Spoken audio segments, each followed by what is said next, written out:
Chapter 869. A gust of cold wind suddenly blew in from the entrance. It blew across Old Man Luff's body, making him shiver uncontrollably. His hand trembled as the pen in his hand drew a long line on the half-written paper. Damn it! Old Man Luff couldn't help but curse. He raised his head and saw that the door had been blown open. He quickly got up and walked over to tightly close the door. Stinky woman. She didn't even know to close the door properly when she went out. Old Man Luff cursed in a low voice and returned to the table. Seeing that the paper had been scratched beyond recognition, he couldn't help but curse again. He crumpled the paper into a ball and threw it into the trash can. Then, he lowered his head and continued to work. In fact, after this account book was completed, apart from his wife and Tilla, who would occasionally take a look, he was the only spectator. Even if there were 2 scratches, it wasn't a big deal. It wouldn't affect his inspection in the future. However, Old Man Luff more or less had obsessive-compulsive disorder. He didn't like such a large flaw in the account book that he was working on. Moreover, even if this account book was only for him to look at and use, it represented a small summary of the Luff Chamber of Commerce's income for the year. For him, as the chairman, the process of making the account book was a very enjoyable process. Therefore, he wanted to do it perfectly. After working on the table for about 20 minutes, Old Man Luff finally recorded the last item and announced the completion of the account book. After picking up the account book and flipping through it 3 times, Old Man Luff nodded in satisfaction. From the statistics in this account book, the Luff Chamber of Commerce's total sales for the year was 176,431 gold coins, and the total profit was 89,213 gold coins. This profit margin was even 50% of the stock market, which was a bit exaggerated. Of course, this was also related to the main products of the Luff Chamber of Commerce.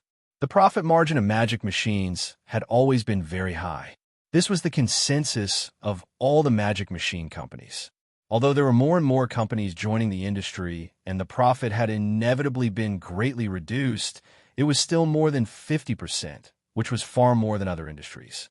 Every time he did the year-end accounting and saw such a shocking profit margin, Old Man Luff had to thank New Flyer from the bottom of his heart. If not for the fact that New Flyer had created the magic machine business, he would probably only be considered an ordinary merchant in Saltan City. Guarding the Luff Chamber of Commerce that dealt in some small commodities, earning a few thousand gold coins a year would already be considered very good. But now, the Luff Chamber of Commerce under his name relied on selling the magic kettle and the magic stove, making a net profit of close to 90,000 gold coins a year. Compared to before, this was considered a large increase. Of course, he was also very glad that he had made the decision back then. It was a good thing that when New Flyer announced that they were willing to transfer some of the household magic machine technology, he gritted his teeth and gathered 130,000 gold coins to buy the technology for the magic kettle from New Flyer.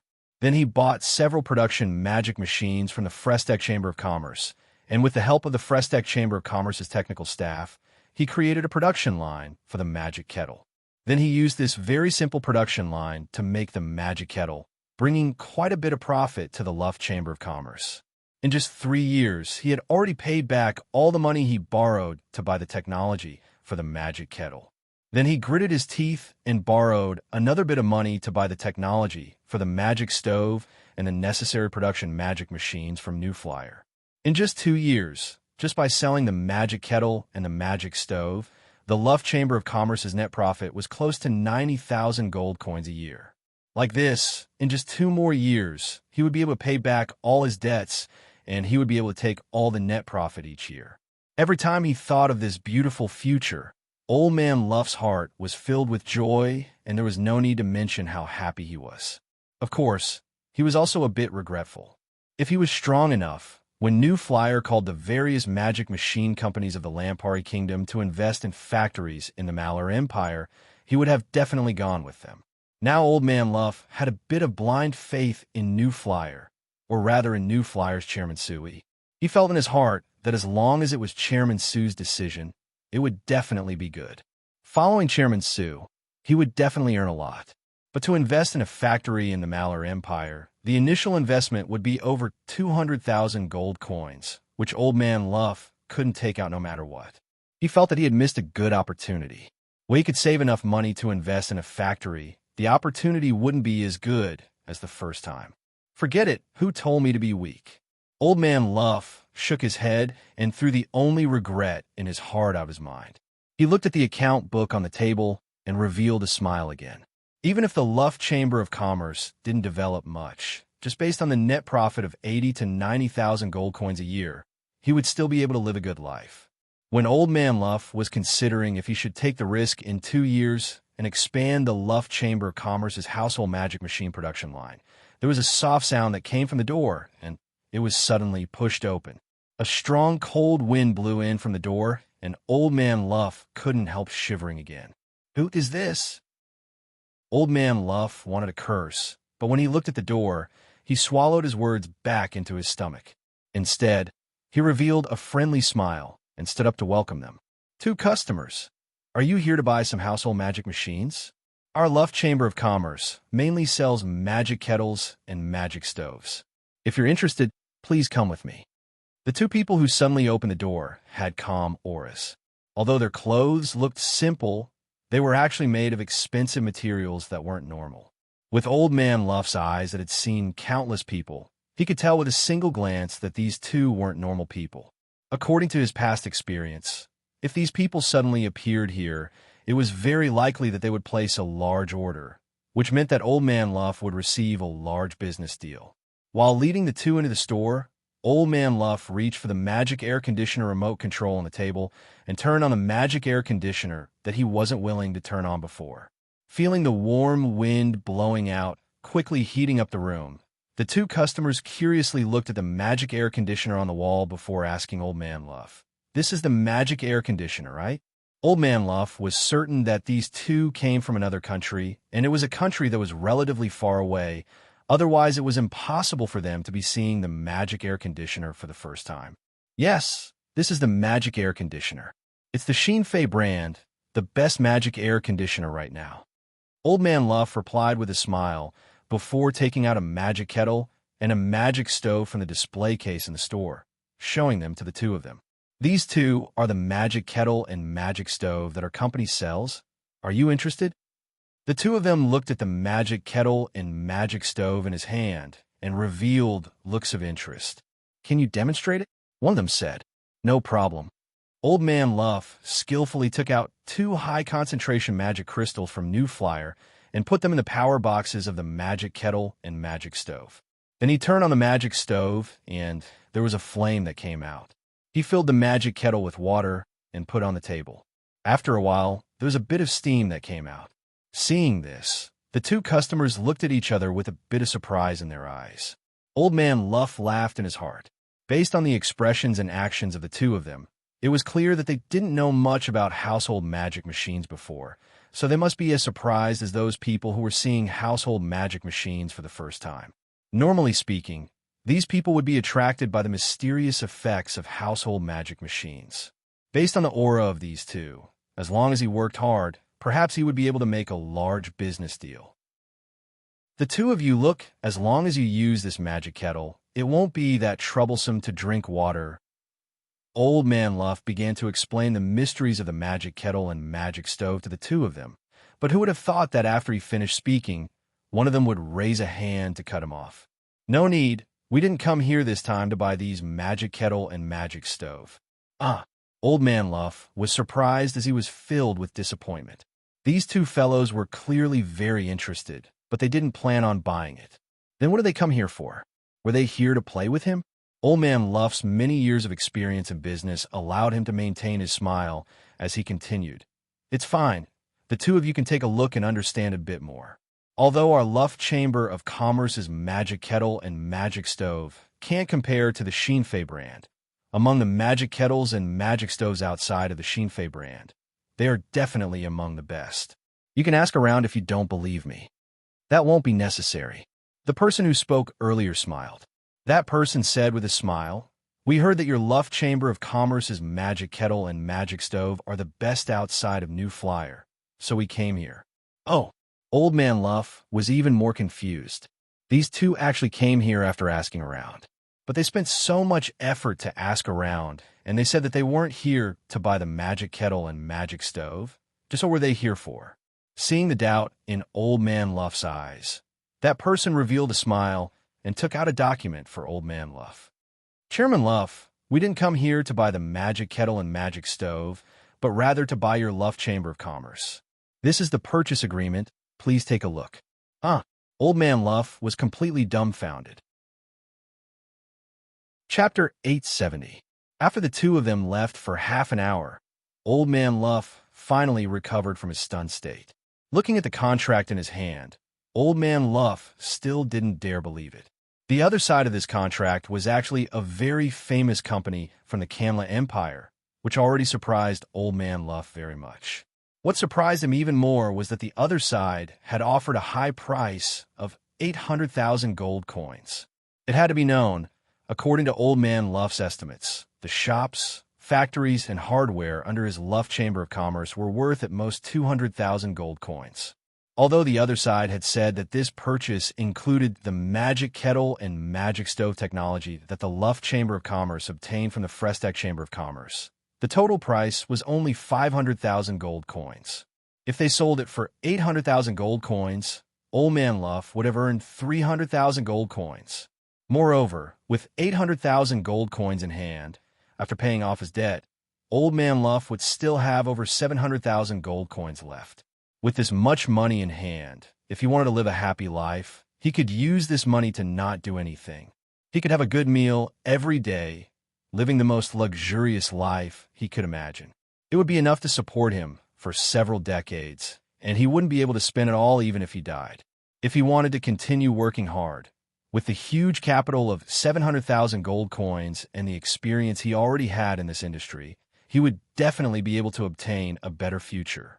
So no matter what angle he looked at it from, agreeing to the other side's purchase and selling the Luff Chamber of Commerce was a very good choice. However, after Old Man Luff carefully thought about it, he felt a bit unsettled. He wasn't worried that the other side was making a scam because the other side had the Lampari Kingdom's business department and the Kanla Empire's business department seal on the contract, which meant that this was a contract approved by both countries. Not to mention that the other side said that as long as Old Man Luff signed the contract, the other side would immediately pay in cash and wouldn't delay at all. Seeing the other side take out a large 100,000 gold coin banknote from the Chimera Chamber of Commerce, Old Man Luff didn't doubt their words. But Old Man Luff still felt unsettled because his many years of experience told him that pies that fell from the sky weren't tasty most of the time. But the pies in front of Old Man Luff were just too tempting, so it was hard for him to reject them. When Old Man Luff was struggling in his heart, the door to the store was suddenly pushed open and a chubby figure walked in with a cold wind and laughter. "Hey, Luff, be happy for me. I just closed a large business deal." Old Man Luff saw the chubby middle-aged man who suddenly came in and asked in a surprised voice, "Doyer, what large business deal did you close?" Doyer chuckled and moved to Old Man Luff's side. He lowered his voice and said mysteriously, "Let me tell you, this is a big business deal. I sold the Ayla Merchant Group." Old Man Luff's eyes widened in shock. "Luff, you sold. Oh God, are you crazy?" "I'm not crazy." Doyer waved his hand with a smile on his face. Doyer still had a smile on his face. "Do you know how much I sold it for?" "How much?" Old Man Luff knit his brows as he calculated in his heart. Doyer was his old friend. When he decided to change to the magic kettle business, Doyer had advised him not to take this risk. When Old Man Luff earned a large amount of money from the magic kettle, Doyer's eyes were filled with envy. He also gathered money to obtain the magic refrigerator technology from the Frestac Chamber of Commerce, letting the Aylan Chamber of Commerce focus on producing magic refrigerators. Now, the Aylan brand magic refrigerator was only second to the Shinfei brand magic refrigerator in Southtan City and the surrounding cities, so Doyer had earned a large amount of money. With the fame and scale of the Aylan Chamber of Commerce, they were only a bit inferior to the Luff Chamber of Commerce. The Luff Chamber of Commerce was valued at around 500,000 gold coins, so if the Aylan Chamber of Commerce sold it, they would sell it for around 400,000 gold coins. 400,000 gold coins? Hearing Old Man Luff's answer, Doyer gave a laugh and shook his head. He reached out a hand and a finger to Old Man Luff. Let me tell you, it's 600,000 gold coins. I sold it for 600,000 gold coins. Haha, I'm really rich now. 600,000 gold coins?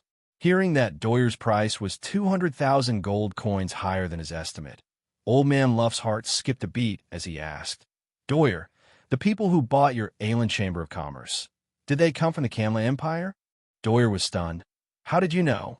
Old Man Luff immediately confirmed his guess. He took out the purchase agreement and handed it to Doyer. Doyer took it and looked it over before revealing a surprised look. So it's not just our Aelan Chamber of Commerce. What do these Kandra people want to do? Old Man Luff shook his head. I don't know. This matter is too strange, so I'm very hesitant to agree or not. Doyer thought for a bit before throwing the contract back to Old Man Luff and curling his lips. Che, what's there to hesitate about? If you think the price is right, then sell it. If it's not, then don't sell it. Anyway, your Luff Chamber of Commerce earns several tens of thousands of gold coins a year, so even if you don't sell it, you can still make a good living. Of course, from what I see, it's better to sell it because you can use that much gold coins to do other things. It might be better than now. I also think the same, but I feel that this matter is too strange and doesn't seem reliable. Old Man Luff said with a frown. How could it be that strange? Doyer waved his hand and said, Anyway, after I signed the contract, they gave me 600,000 gold coins on the spot. They didn't hesitate at all and were very straightforward. Is that so? Old Man Luff was even more confused.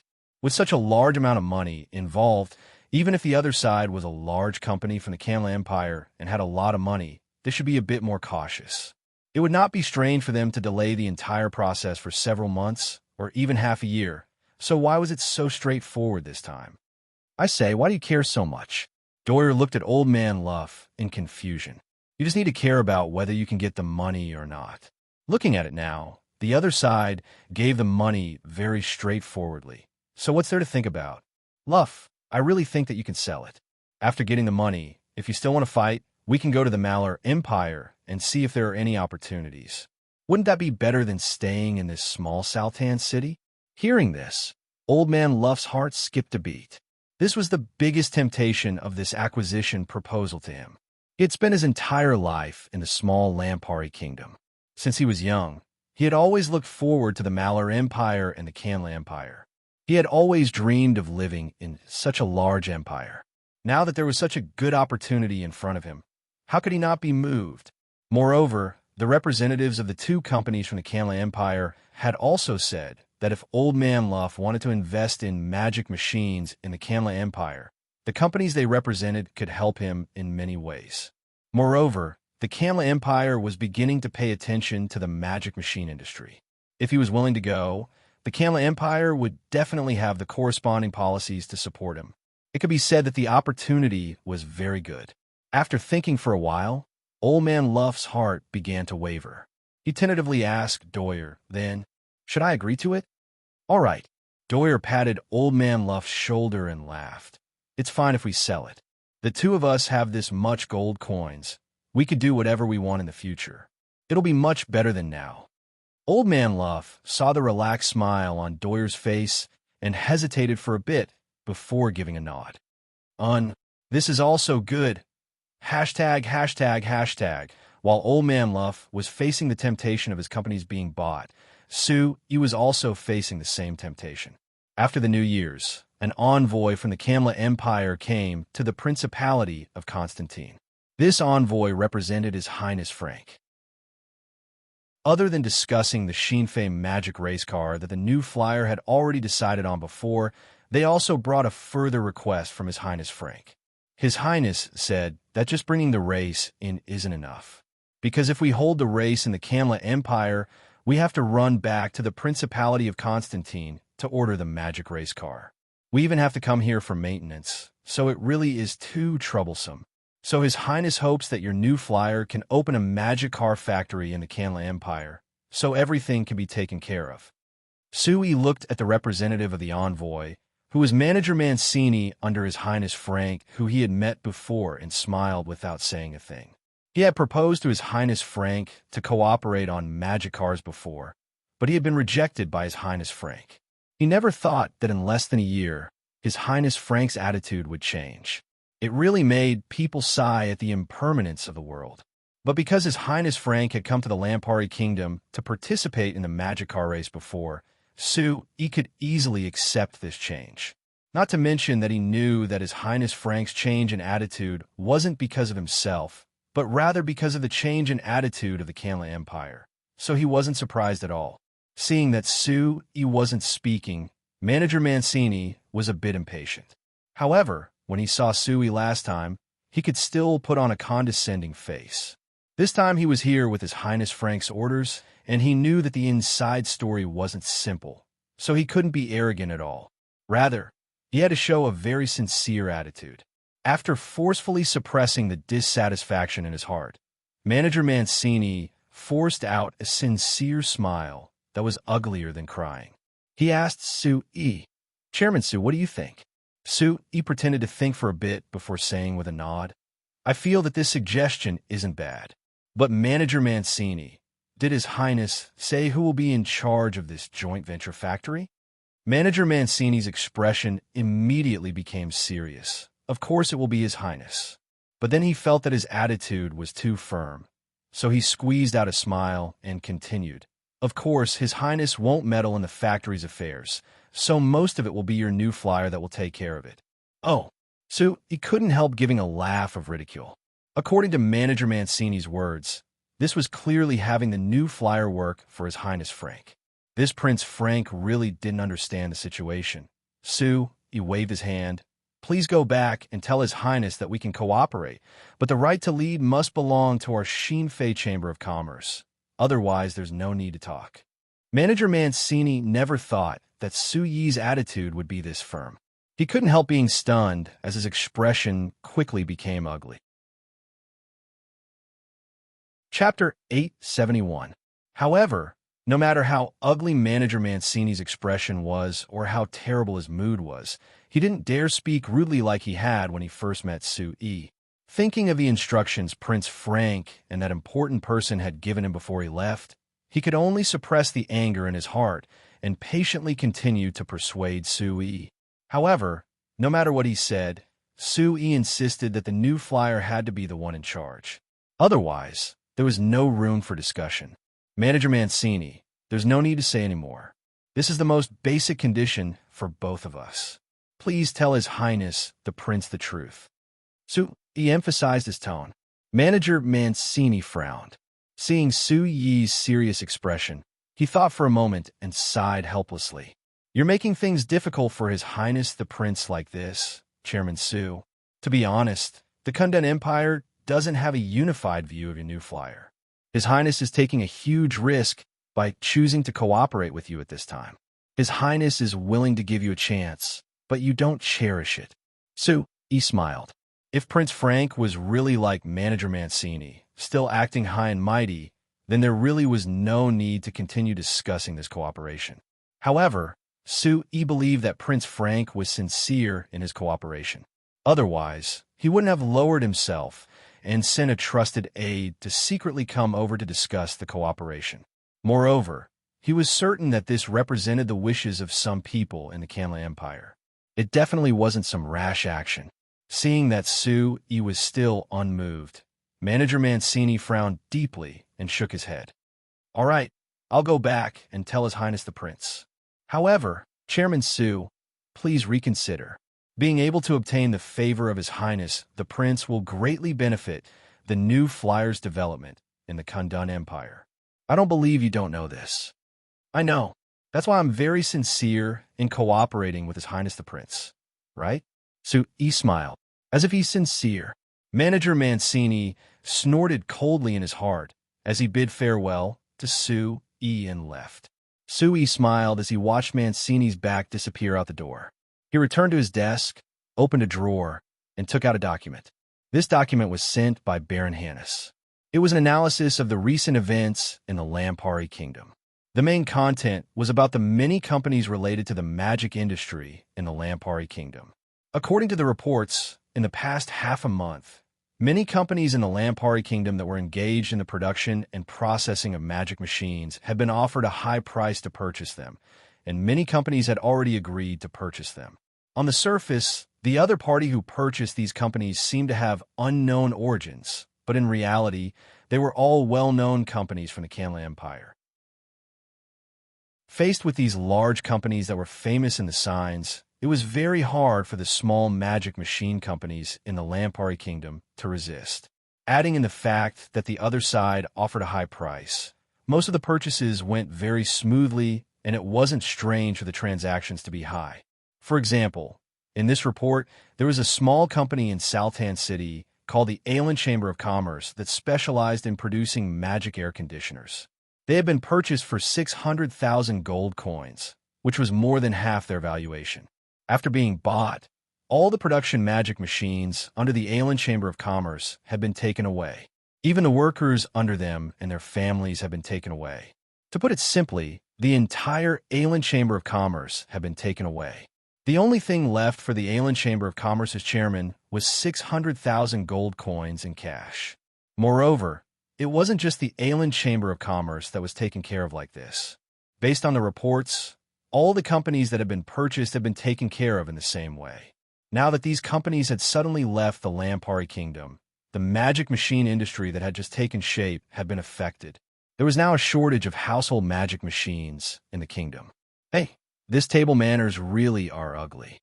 Looking over the report again, he couldn't help shaking his head as he gave a laugh. Actually, whether it was him or Baron Hannes, they were both clear that the companies that purchased the magic machine industry in the Lampari Kingdom all came from the Kanla Empire. This was clearly the Kanla Empire trying to poach the magic machine industry in the Lampari Kingdom. Prince Frank had actually put down his status to send Manager Mancini to the new flyer for cooperation. He was certain of one thing. The Kanla Empire was definitely afraid. They had suffered heavy losses in both battles with the Kingdom of Ruhr, and they could only passively take a beating when facing the Kingdom of Ruhr's army, not being able to fight back at all.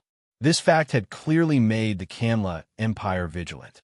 With the Kanla Empire's powerful national strength, it wasn't hard to find out that the main reason behind this was the military magic machines. But the military magic machines were only produced by a single company, the New Flyer, directly seeking cooperation from the New Flyer, and because the New Flyer supported the Kingdom of Ruhr, it was clear that the Kanla Empire had scruples. Logically speaking, since the New Flyer was so supportive of the Kingdom of Ruhr in defeating the Kanla Empire, they obviously wouldn't agree to cooperate with the Kanla Empire. Thus, the Kanla Empire chose to work on two fronts. On one hand, they directly purchased the various magic machine-related companies in the Lampari Kingdom to allow the Kanla Empire to have a magic machine industry foundation in the most convenient way. On the other hand, they had Prince Frank, who had previously interacted with the New Flyer, probe the New Flyer. In the end, the New Flyer was only a merchant company. They shouldn't give up on the opportunity to work with the Kanla Empire and earn a lot of money from it. Even if the probe failed, it would make it easier for the Kanla Empire to come up with countermeasures. It could be said that the Kanla Empire was able to find out the reason behind the defeat of the Kingdom of Ruhr in less than 2 months and make so many moves. This really made have a whole new level of respect for them. Because of the difficulties in entering the Kanla Empire and the various troubles the Amsterdam Chamber of Commerce encountered when laying roads in the Kanla Empire, had a very bad impression of the Kanla Empire. He had always felt that this huge empire was a little too arrogant and bureaucratic. Their reactions were slow, and they gave people a feeling of lethargy and unhappiness. He didn't expect that after encountering a crisis that was enough to arouse their vigilance, their reactions would suddenly become so swift and precise. This was really out of Su Yi's expectations. From this point of view, the Kanla Empire was worthy of being a huge empire that had stood tall in the signs for over 1,000 years. It really did have a strong side. Now that He had displayed a firm attitude towards Manager Mancini sent by Prince Frank, apart from the fact that the New Flyer should naturally take the lead, it could also be considered a counterprobe to the Kanla Empire. If the Kanla Empire truly understood the importance of the magic machine industry, then they would definitely agree. Sui would then truly cooperate with the Kanla Empire. If Prince Frank didn't agree in the end, Sui put down the report in his hands and took out a thin file from the drawer. He opened the file to find 2 agreements and an invitation. These 3 things all came from the Malar Empire.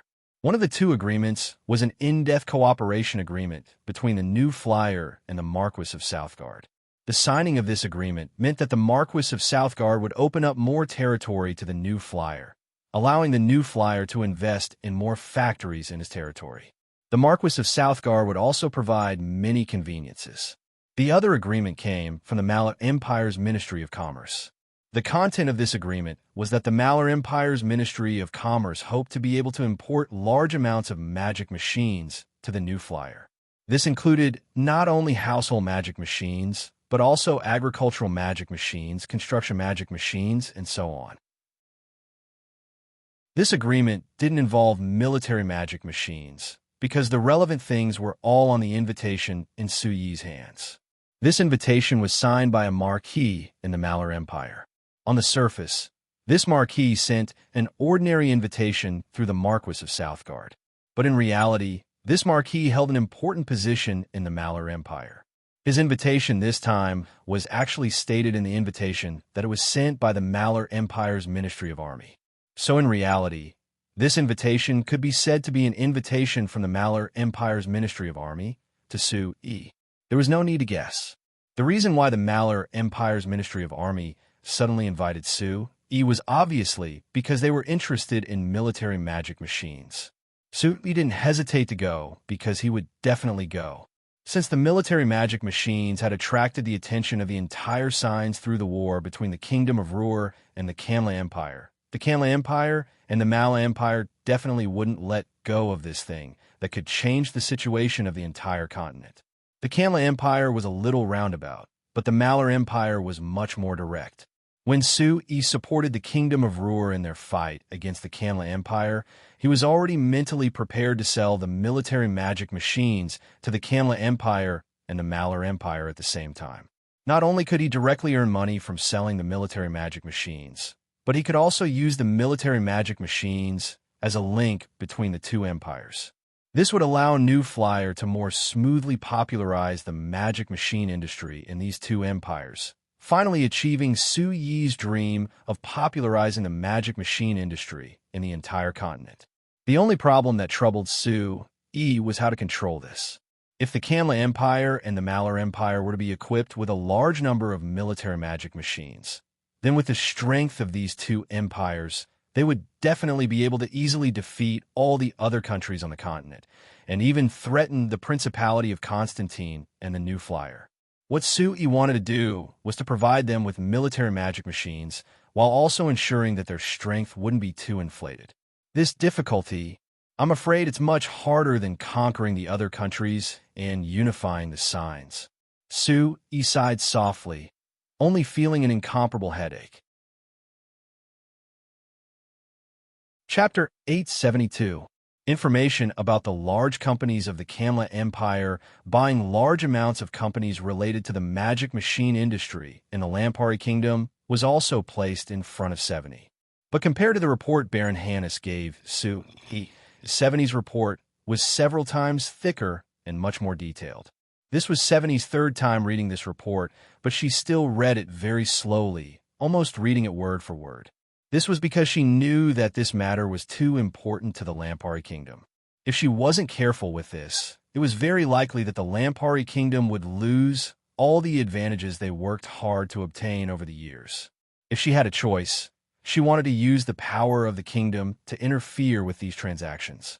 She wouldn't let the large companies of the Kanla Empire swallow the companies related to the magic machine industry that the Lampari Kingdom worked hard to develop, because this would greatly affect the magic machine industry that the Lampari Kingdom worked hard to develop.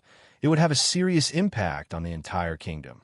For example, the large companies from the Kanla Empire had already bought 17 companies related to the magic machine industry in the Lampari Kingdom, causing a shortage of many products related to the Lampari Kingdom.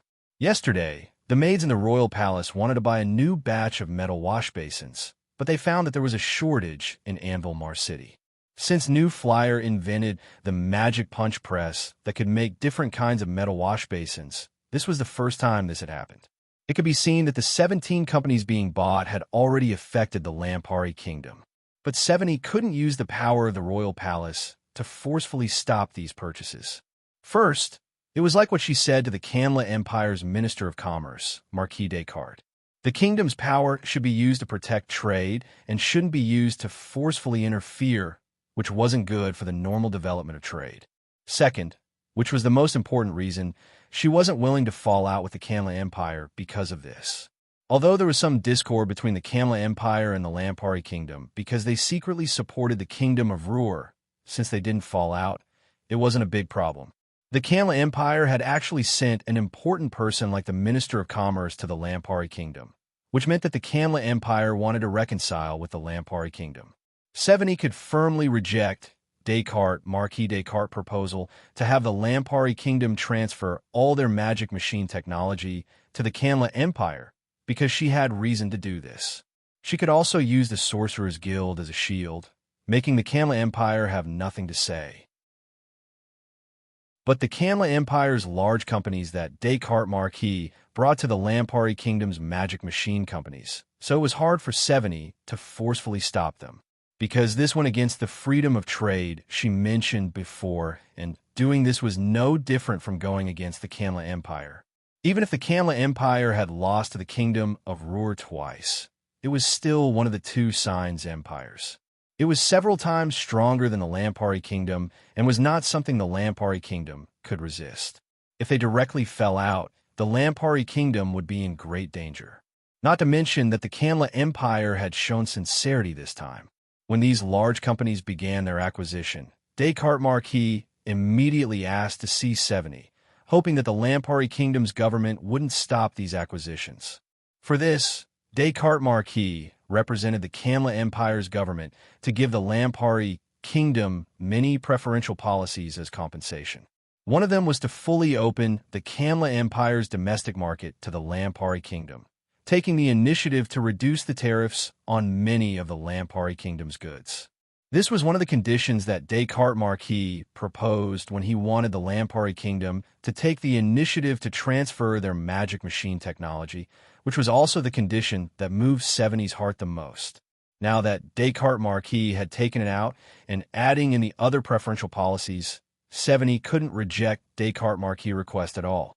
So when the large companies from the Canla Empire proposed to acquire the magic machine companies of the Lampari kingdom, there was no obstruction from the Lampari kingdom's government from beginning to end. With the attractive conditions they gave, these acquisitions went very smoothly. Of course, this wasn't the main reason why 70 agreed to Descartes Marquis conditions on behalf of the Canla Empire. Without any backup plans, 70 wouldn't allow this matter that could shake the Lampari kingdom to happen. After putting down the thick report in her hand, 70 thought for a bit before pressing a button on the table. Her personal maid pushed open the door and walked in. "Is everyone here?" 70 asked.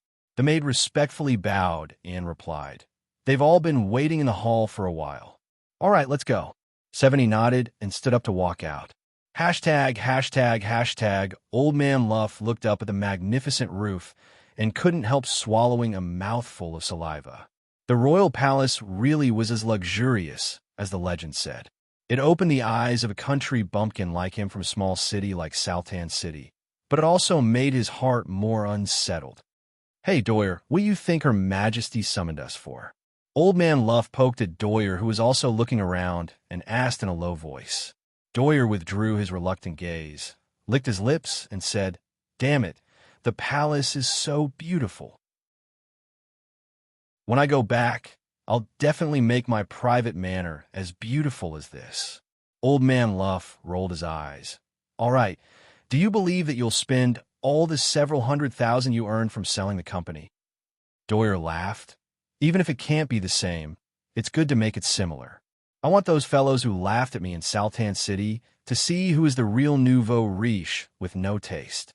Old Man Luff could only roll his eyes again. All right, let's not talk about these useless things. Let's focus on the present. Tell me, why did Her Majesty summon all of us?" Doyer curled his lips and said in an uncaring voice, "So what if she summons us? What are you nervous for? Her Majesty has always been wise and benevolent. Could it be that she'll eat us? But I feel that. This is related to us selling the company. Do you think Her Majesty isn't satisfied with us selling the company to the Canla Empire and wants to cause trouble for us?" Old Man Luff asked with a worried look. Doyer immediately gave a laugh. "Huh, Luff, aren't you thinking too much? Do you really think Her Majesty doesn't know what we've done? Let me tell you, if Her Majesty doesn't want us to sell, we definitely won't be able to sell a single one. Do you believe me?"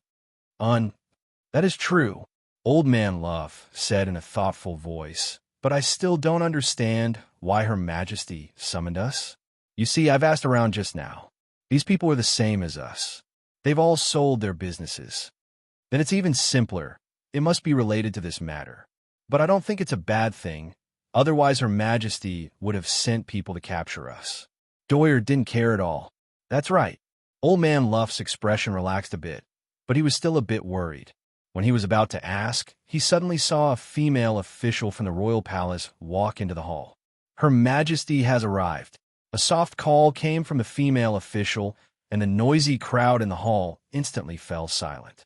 Everyone's gaze turned to the entrance of the hall, their faces filled with curiosity and excitement. These people were all normal merchants from the Lampari Kingdom, so it could be said that most of them had never seen Her Majesty 70 before. Now that they had the chance to see Her Majesty in the legends, of course everyone was excited. After a while, there was a young woman in a light golden robe who was dressed in luxurious clothes. She had a dignified appearance that made people feel warm and kind when they saw her. This was because the newspapers of the Lampari Kingdom had published Her Majesty 70's portrait before, so everyone knew what she looked like. But there was a large difference between the portrait and the real person.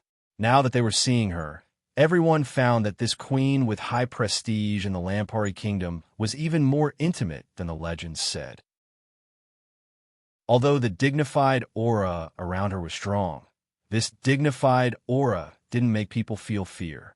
Rather, it made people respect and love her from the bottom of their hearts because of the intimacy she gave people. Seeing that everyone's eyes were on her, 70's lips curled into a faint smile. It was just a simple smile, but it was like a spring breeze that melted the nervousness in everyone's hearts. It made everyone feel as comfortable as a spring breeze. "Good afternoon, everyone."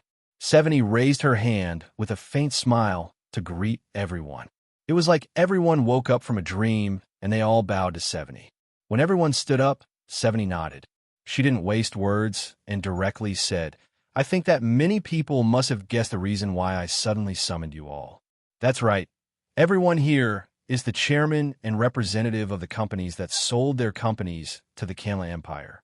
I summoned you all today because of this matter."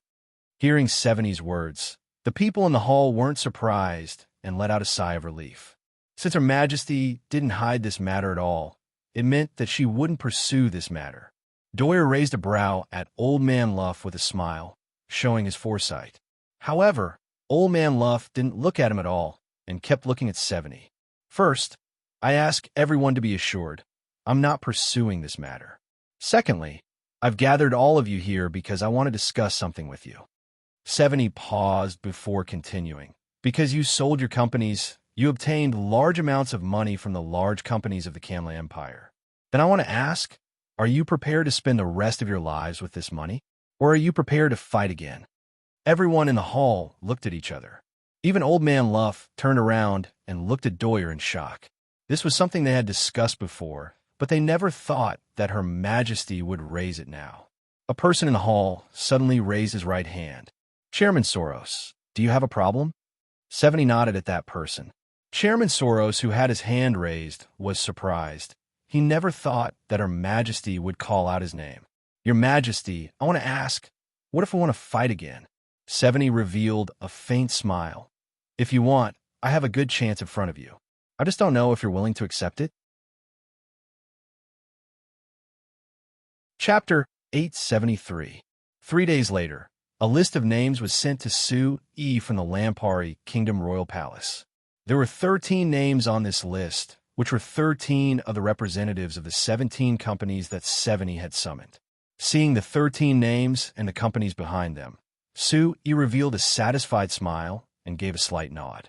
These people all had small companies or small shops under their names, but they had enough courage to buy the magic machine technology from the Frestac Chamber of Commerce and enter the magic machine industry. They had developed their small companies and small shops into a place in the Lampuri Kingdom and even attracted the attention of the large companies of the Kandra Empire. They were bought by them, so it could be seen that they were all very capable. Although 4 of them chose to peacefully pass this time for some reason, there were still 13 people who chose to fight for it, which was quite a high ratio.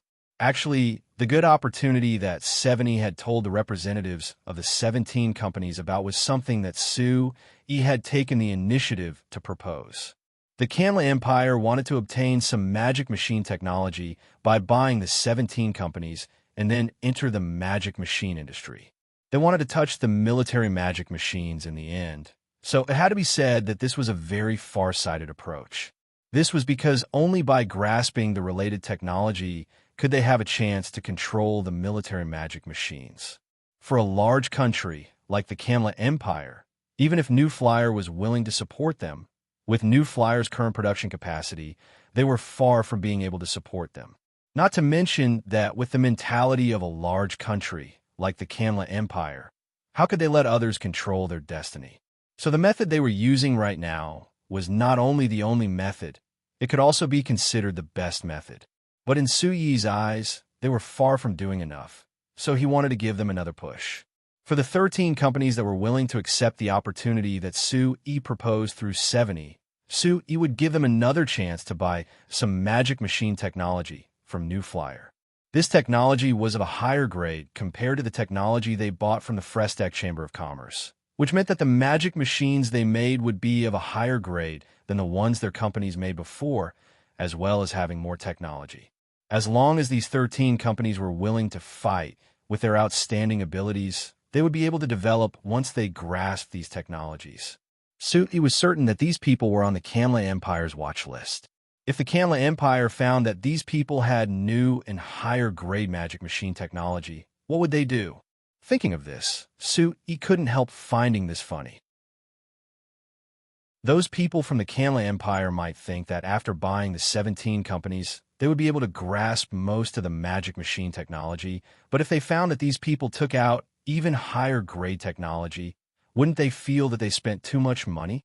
But since the Kandra Empire clearly wanted to enter the magic machine industry, Sui estimated that even if they felt wronged, they would still have to accept it and think of a way to buy more technology.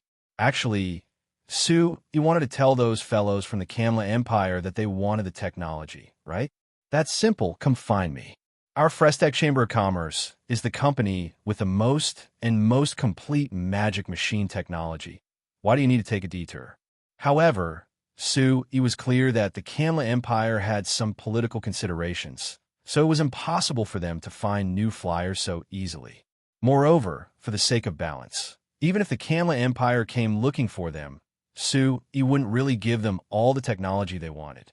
Even if Prince Frank took the initiative to cooperate, Sui would still have a cold and hard attitude, just to maintain this balance. Thinking of this, Sui put down the list in his hand and picked up another list that was filled with many things. After thinking about it, he picked up a pen and wrote Magic Machine Linkage Theory, Steel Smelting Standards, and Single Soldier Magic Rocket Cannon Casting Technology in 3 small lines. There were a total of 15 rows of words on this list, with each row representing a magic machine technology that only the Frestac Chamber of Commerce had. These technologies were the new technology that New Flyer was about to transfer to the Lampuri Kingdom. On the surface, the Frestac Chamber of Commerce would receive 50 years of mining rights to 3 metal mines in the Lampuri Kingdom and permanent rights to 5 magic crystal mines by transferring these 15 pieces of technology, which was considered a normal transaction. But the reason why Sui chose this transaction was for the sake of balance. These 15 technologies included the Single Soldier Magic Rocket Cannon Casting Technology, and there were a total of 3 technologies related to military magic machines. As long as the Lampari kingdom absorbed these three technologies, in terms of military magic machines, the Lampari kingdom would surpass the surrounding countries, adding in the large increase in national strength of the Lampari kingdom. It was enough to guarantee that they wouldn't feel any pressure from the Kanla Empire. Because of 70's experience in the Lampari kingdom after transmigrating to this world, he had always treated the Lampari kingdom as New Flyer's biggest ally and even partner. Doing this was to guarantee that the Lampari kingdom would have enough strength, giving 70 enough confidence to face a giant like the Kanla Empire. Towards this decision, the high-level members of New Flyer didn't have any objections because they were all citizens of the Lampari kingdom in the end, so of course they were happy to see their country become stronger. On the other side, although the Kingdom of Ruhr had easily repelled the Kanla Empire's 2 invasions, through these 2 battles, everyone in the Kingdom of Ruhr understood that the military magic machines had greatly increased the strength of the Kingdom of Ruhr's army. When King Tarek used many favorable conditions to exchange for large amounts of military magic machines from New Flyer, there were quite a few voices of opposition in the Kingdom of Ruhr. But after experiencing these 2 invasions, the Kingdom of Ruhr wanted to strengthen their cooperation with New Flyer, especially in terms of military magic machines. Faced with the tempting conditions of the Kingdom of Ruhr, naturally didn't reject them and accepted them all. Last week, he had accepted the invitation of the Rudsun Kingdom's King Tarek on behalf of the Frestek Chamber of Commerce, heading to the Rudsun Kingdom as a guest. He had also signed a cooperation agreement with the Rudsun Kingdom's army headquarters on behalf of the Frestek Chamber of Commerce. The agreement included the Kingdom of Ruhr's order of over 7 million gold coins worth of military magic machines for New Flyer. At the same time, New Flyer would transfer a small portion of military magic machine-related technology to the Kingdom of Ruhr to ensure that the Kingdom of Ruhr could carry out basic maintenance on these military magic machines. Additionally, New Flyer would also transfer some guards from the Merchant Association to the Kingdom of Ruhr as military magic machine instructors. They would teach and train the Kingdom of Ruhr soldiers how to use these new military magic machines. Moreover, these New Flyer guards would also help the Kingdom of Ruhr soldiers who were equipped with military magic machines to build a complete combat system based on the military magic machines. This would allow them to fully unleash the power of the military magic machines. Although this agreement only involved a trivial 800,000 gold coins, it was hard to calculate how much the Frestek Chamber of Commerce earned from this. Since the Kingdom of Ruhr's army allowed New Flyer's guards to help them build a combat system, this meant that the Kingdom of Ruhr's army would have a hard time breaking away from the special combat system that New Flyer had built based on the military magic machines. This meant that the Kingdom of Ruhr's army would have to rely heavily on New Flyer in the future. Just from this point alone, New Flyer will be able to reap huge benefits in the long term.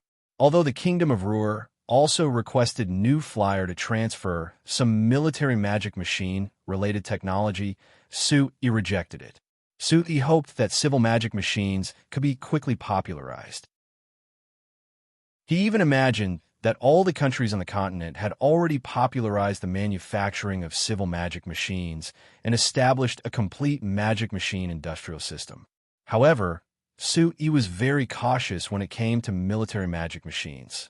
Even if it was the Lampuri kingdom that was his partner in his heart, he had only transferred low-level military magic machine technology to them. As for the large amount of military magic machine technology that the Frestek Chamber of Commerce had, he didn't plan on revealing it at all. Of course, he was very clear about this. Just because he didn't reveal it didn't mean that others didn't want it.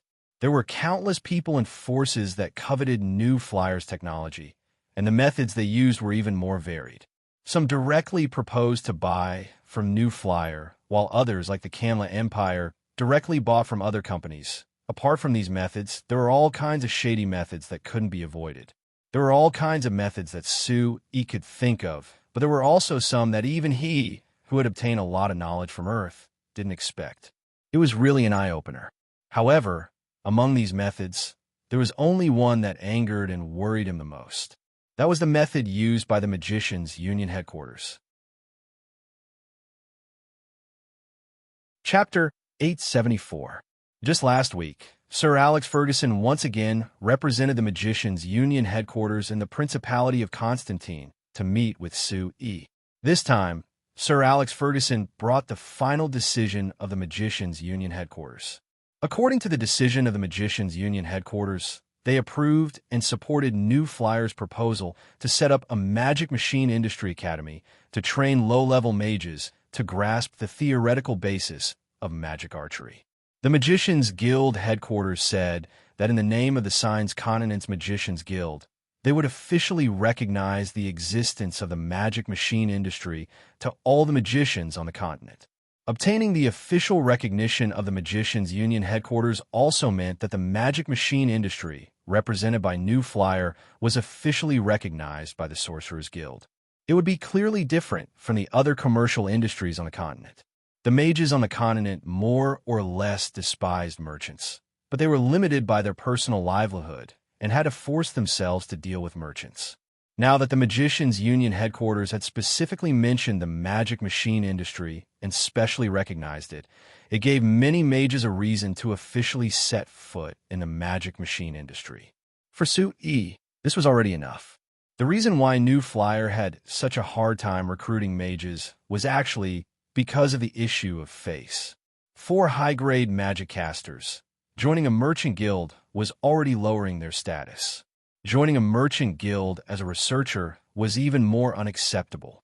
The reason why the Frestec Chamber of Commerce could recruit all these magicians, other than the good treatment the Frestec Chamber of Commerce gave, the main reason was because of the gold-on signboard of Arch Magus Camilla. Now that the magic machine industry had been officially recognized by the Magicians Union headquarters, coupled with the Magicians Union headquarters announcement that they would announce New Flyer as one of the merchants that the Magicians Union headquarters cooperated with, there was no psychological barrier for mages to join New Flyer. As for the Magic Industry Academy set up by the Shinfei Union, it was even more of a blessing for those low-level magicians. According to New Flyer, they didn't even need to pay tuition fees to join this school. At the same time, after graduation, they had a great chance of joining New Flyer and getting a good job. For most of the low-level mages who were not in a good financial situation, not to mention being able to support the research of magic, even leveling up was a problem. This was undoubtedly a great thing that had fallen from the sky. For New Flyer, the official support of the Magicians Union headquarters would not only allow New Flyer to recruit a large number of magicians to work for the Chamber of Commerce, but it would also allow Shinfei Magic Machine Industry Academy to recruit a large number of low-level magicians as a reserve for future talents. This was extremely beneficial for New Flyer's current and long-term development. Therefore, at the beginning, his conversation with Sir Alex Ferguson was extremely pleasant. Sue E. also seized the opportunity to raise another new proposal to Sir Alex Ferguson. Sue E. proposed that the Magicians Union headquarters approve New Flyer sponsorship of the Lampari Kingdom's annual Sorcerers Guild qualification test. For this, New Flyer could pay 100,000 gold coins to the Lampari Kingdom Sorcerers Guild every year as a sponsorship fee. Although Sir Alex Ferguson was very puzzled by Sue Yi's proposal of sponsorship and sponsorship fee, it was very easy to understand after Sue Yi's explanation. From Sir Alex Ferguson's personal point of view, this was undoubtedly a good thing. This was because each country's Sorcerers Guild didn't actually have any means of income. The funds to maintain operations were almost all allocated by the Magicians Union headquarters and the special funds of the country. Because the Lampari Kingdom's national strength had always been weak, they didn't have much money themselves. Therefore, the special funds allocated to the Lampari Kingdom's Sorcerers Guild were even less. According to Sir Alex Ferguson's memories, the Lampari Kingdom's Sorcerers Guild used to report to the Magicians Union headquarters every year that they had financial difficulties. This was because the special funds they received from the Lampari Kingdom were only 50,000 gold coins a year. Even if the annual allocation of 30,000 gold coins from the Magicians Union headquarters was added, the total funds for the Lampari Kingdom's Sorcerers Guild's activities were only 80,000 gold coins a year. With such a small amount of funds, it was already difficult to maintain the basic operations of the Lampari Kingdom's Magicians Union headquarters, not to mention the various activities of the Sorcerer's Guild. Naturally, it was even more difficult to make ends meet. Now that New Flyer was willing to support the Lampari Kingdom's Sorcerer's Guild with 100,000 gold coins a year, this would greatly improve the financial situation of the Lampari Kingdom's Sorcerer's Guild. This was undoubtedly a good thing. However, Sir Alex Ferguson didn't immediately agree. First of all, this matter was related to the Lampari Kingdom's Sorcerer's Guild. He didn't have the authority to make this decision alone. Secondly, it was too novel for a Chamber of Commerce to be the sponsor of a country's Sorcerer's Guild's qualification test. Of course, a decision had to be made after a good discussion. Of course, Sir Alex Ferguson was full of praise for Su Yi's proposal. He expressed that as the chairman of a special Chamber of Commerce that had a close relationship with mages, Su Yi was indeed very willing to consider the mages. The Magicians' Union headquarters had made the right decision to list New Flyer as an official Chamber of Commerce partner. However, after Su Yi made this proposal, the atmosphere of the conversation between the two of them instantly changed. The reason was because of a request that Sir Alex Ferguson made on behalf of the Magicians' Union headquarters. Previously, New Flyer had already reached an agreement with the Magicians' Union headquarters.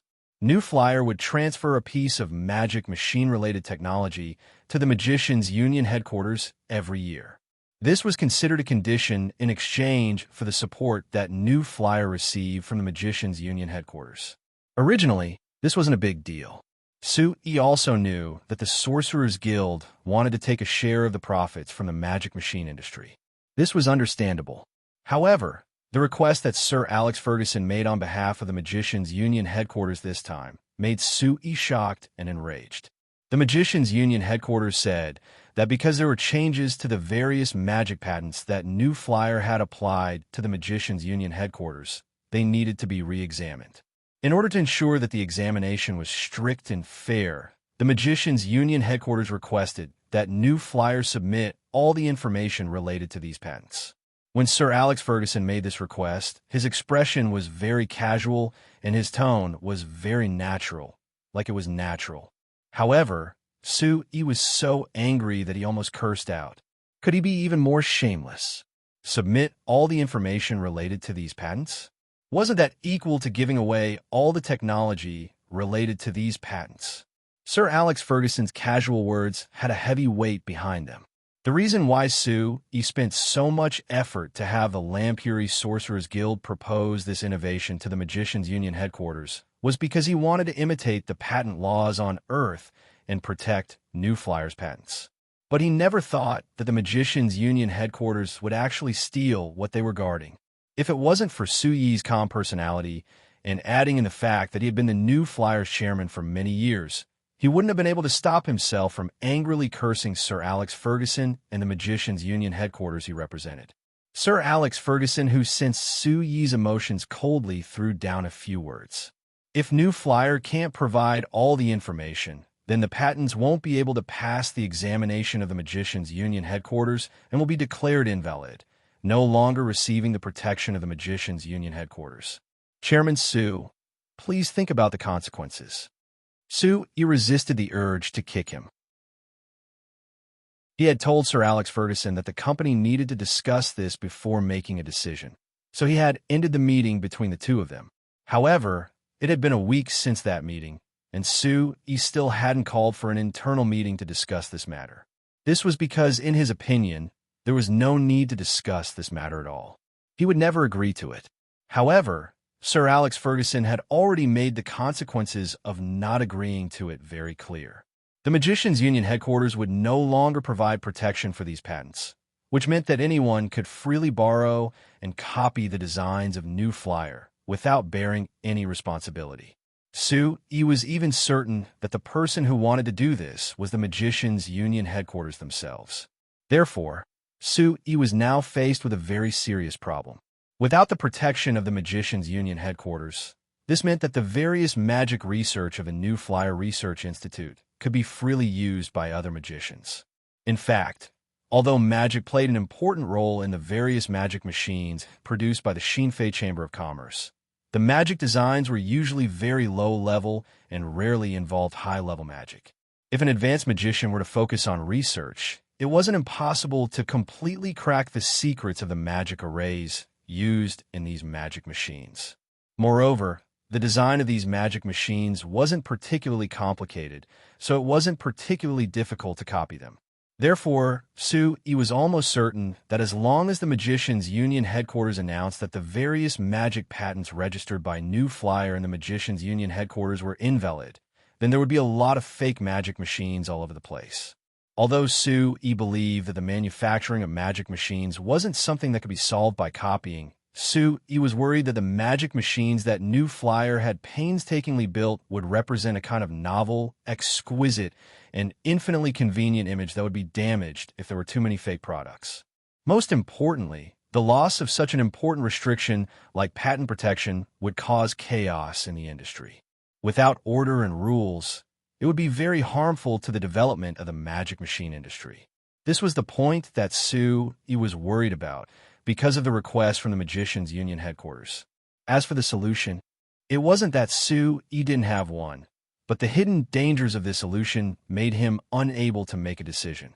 However, after receiving the letter from 70 today, thinking about how the Lampari Kingdom and the Kingdom of Ruhr had already started building the magic machine industry according to his plan, if nothing unexpected happened, the Kamla Empire and the Malar Empire would also start building the magic machine industry.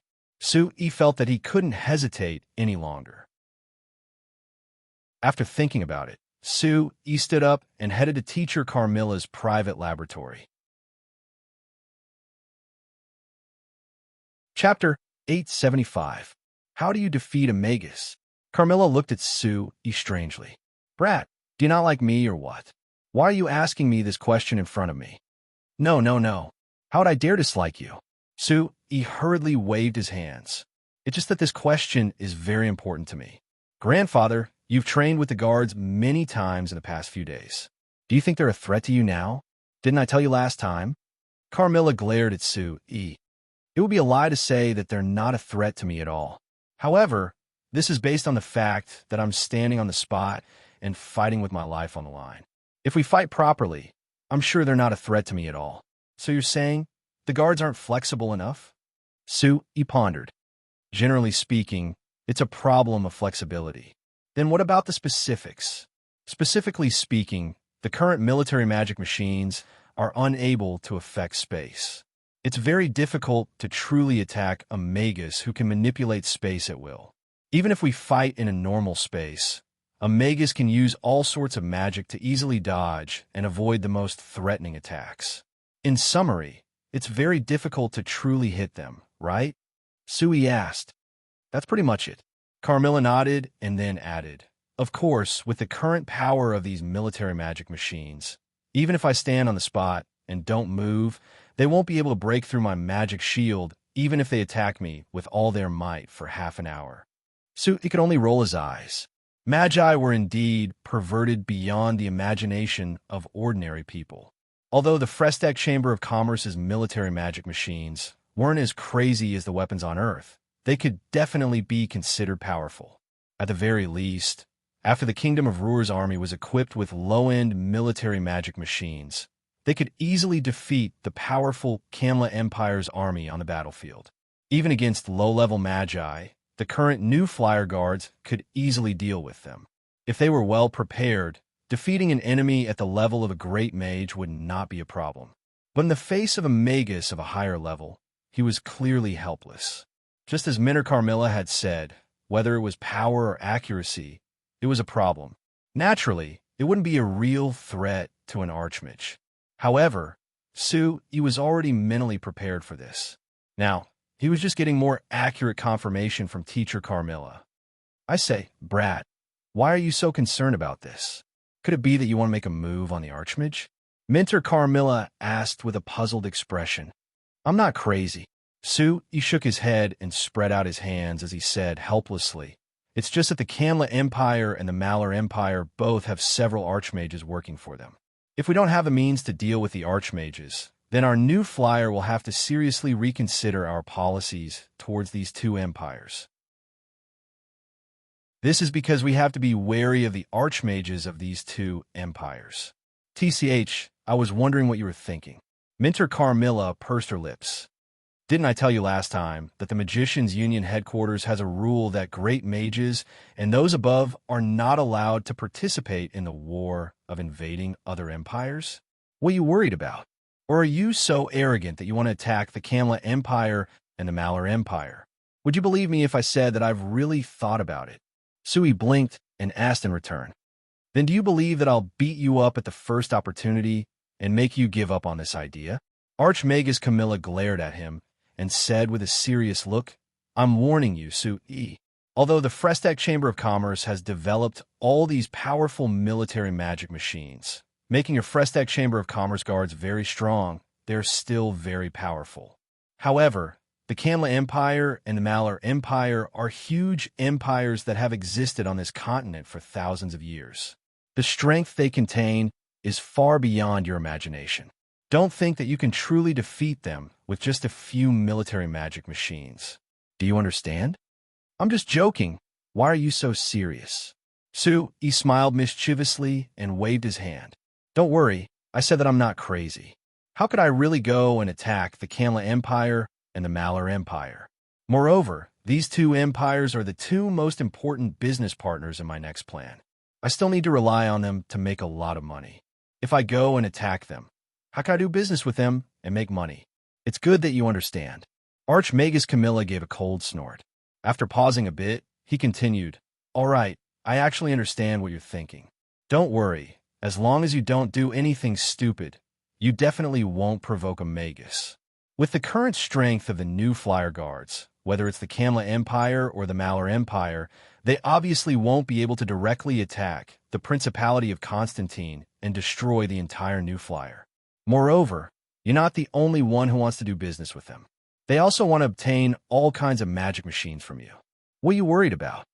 But I really do want to do something stupid, Sui muttered in his heart. After thinking about it, he temporarily put this matter aside and asked Minter Carmilla, then, Grandfather, what's the relationship between a magus or a great magus and the Sorcerer's Guild? Is it a subordinate relationship? You're a great magus yourself. Do you think you'll listen to the Sorcerer's Guild's orders? Minter Carmilla immediately asked in return. Well, if it's something insignificant, there's no harm in listening. But if it's related to something very important, so don't you think it's stupid for you to ask this question? Minter Carmilla rolled her eyes at Sui. The Sorcerer's Guild is only a joint organization of the Magi of the continent. In theory, it's just an organization that connects all the Magi of the continent together. It doesn't have any actual power. Of course, the reality is that the Sorcerer's Guild still has a lot of influence on most Magi. Especially low-level Magi, they'll usually listen to the orders of the Sorcerer's Guild. However, Magi at the level of great Magi and Magi are not ordinary people. The Sorcerer's Guild can at most give suggestions and requests, but they can't directly give orders. Is that so? That's great. Sui excitedly clapped his hands. If that's the case, it won't be too big of a problem if I do something that goes against the wishes of the Magicians' Union headquarters. Minter Carmilla frowned. What do you want to do? Don't blame me for not reminding you. Although you're already a great magician, you're not bound by the Sorcerer's Guild. But don't forget that there are still a lot of low-level Magi in New Flyer. They can still be influenced by the Sorcerer's Guild. The Chamber of Commerce currently relies on these low-level Magi. If you really offend the Sorcerer's Guild, it won't be good for the Chamber of Commerce. I understand. Grandfather, why don't you first listen to how the Magicians' Union headquarters treats us before you consider these questions? Sui said. Minter Carmilla was startled. What kind of shameless thing did those guys at the Magicians' Union headquarters do again? Hearing Minter Carmilla's words, Sui's heart immediately calmed down. It seemed like Minter Carmilla didn't have a good impression of those people at the Magicians' Union headquarters. It could even be said that she disliked them. If that was the case, he should be able to obtain Minter Carmilla's understanding and support. About 10 minutes later, a trace of anger climbed onto Minter Carmilla's face. I originally thought that those guys were shameless, but I didn't expect them to be shameless to this extent. Minter Carmilla's low voice contained obvious anger.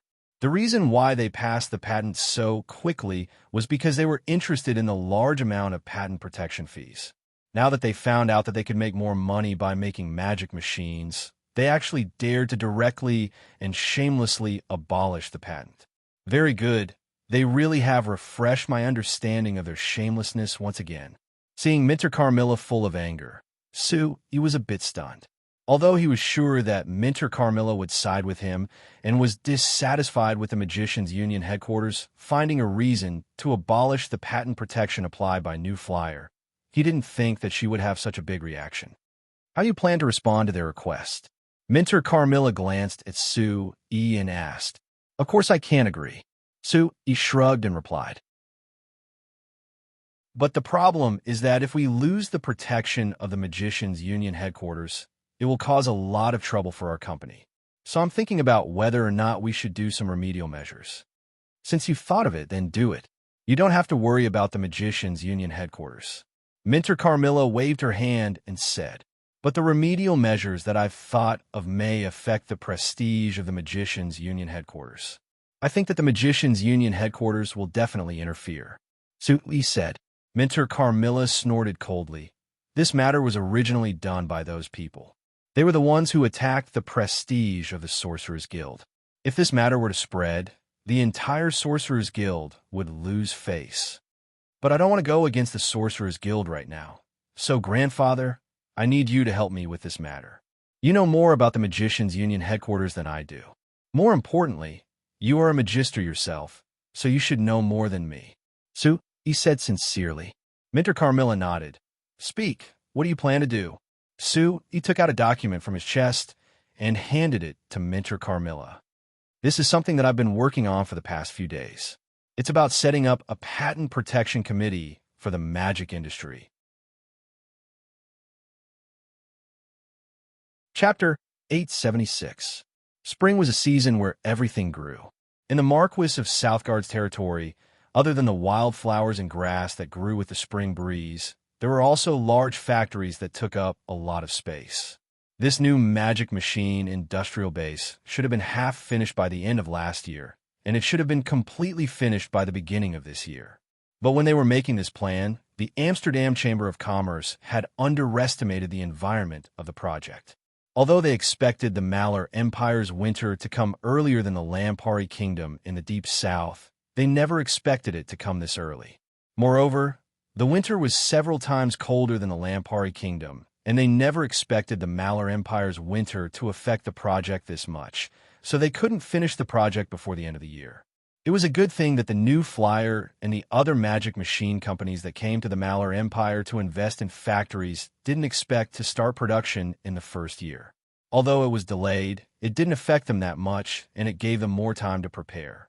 Then when spring came this year, large amounts of goods came to the Marquis of Southgard's territory with the transport magic cars of the various companies. The construction site that had been stopped because of the cold winter began again. Because they had enough preparations, when they started again, the construction speed of the factories in the magic machine industrial base was much faster than before. With the current speed, as long as nothing unexpected happened, it would take at most June to finish. It was only a month longer than the original plan, so it wasn't too exaggerated. Of course, these factories could be delayed by a month, and it wouldn't affect anything. But for the large amount of farmland on the Marquis of Southgard's territory, not to mention a month, it would be a problem even if it was delayed by a week. With the help of the Cantona Chamber of Commerce last year, the Marquis of Southgard had increased the amount of farmland on his territory by 2 times. With the help of the magic planter and the other agricultural magic machines, he had planted wheat on the extra farmland. Now that spring was here, the farmland that had been reclaimed was growing smoothly, and there was a bountiful harvest coming. But without the help of the agricultural magic machines, the Marquis of Southgard was certain that he wouldn't be able to find enough people to harvest it. So when the first spring breeze came, he was already looking forward to the arrival of the Cantona Chamber of Commerce. On a certain day in early April, the Cantona Chamber of Commerce finally arrived. At the same time, he was looking forward to another group of people, which was the motorcade from New Flyer. Looking at the long line of large transport magic cars that was at least 2 kilometers long, the Marquis of Southgard couldn't help feeling emotional. Apart from the general mobilization of logistics during the Empire's War, the chances of seeing such a huge convoy galloping on the road were quite small. Moreover, this motorcade wasn't the traditional transport horse carriages from before, rather it was the most advanced large transport magic cars. Not to mention the capacity being 10 times that of the traditional transport horse carriages. Even their speed and endurance far surpassed them. This motorcade of large transport magic cars. Naturally, the amount of goods they carried was shocking. The 20 large transport magic cars at the front all had the symbol of the Cantona Chamber of Commerce. When they entered the range of the Marquis of Southgard's private manor, Chairman Cantona jumped out of the passenger seat of the first large transport magic car. "Sir Marquis, I'm not late, right?" When he got out, Chairman Cantona immediately waved his hand at the Marquis of Southgard while laughing. The Marquis of Southgard nodded with a faint smile. He looked at the motorcade behind them before saying to Chairman Cantona, "Chairman Cantona, it's been hard on you. Are those behind the Frestec Chamber of Commerce's transport magic cars?" "Of course. Other than New Flyer, how could the other companies make such a big lineup? But it's wrong to say that these transport magic cars belong to the Frestec Chamber of Commerce, because they belong to the Fersen Transport Chamber of Commerce. They're just transporting goods for the Frestec Chamber of Commerce." Chairman Cantona replied. The Marquis of Southgard slightly knit his brows, looking a bit confused. The large transport magic cars are all made by New Flyer, so why don't they make their own transport fleet and have others transport goods for them? I really did ask Chairman Su this question before. He said that New Flyer is mainly focused on researching and making magic machines, leaving other things to other companies. New Flyer won't interfere as much as possible. The reason why they don't make their own transport fleet should be because of this.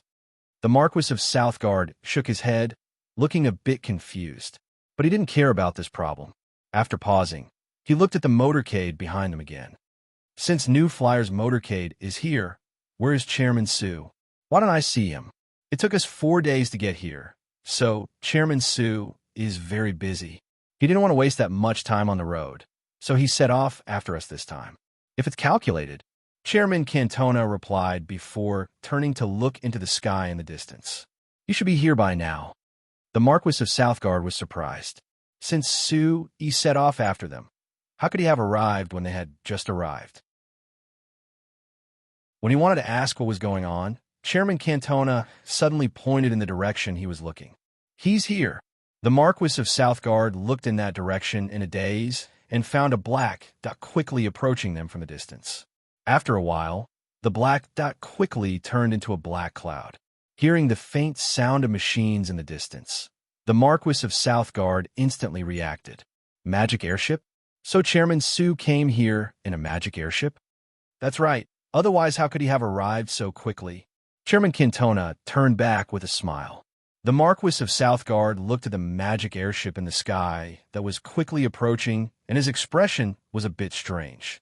When he was investigating the Lampari Kingdom and the Principality of Constantine, of course he had seen the existence of the magic airship.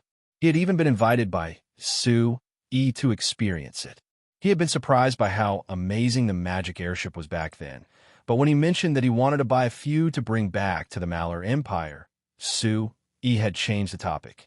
He never thought that Su would come here in a magic airship. He believed that Su wouldn't do something meaningless. Bringing the magic airship here, did that mean that he was finally willing to sell the magic airship? If it was like this, it really was good news.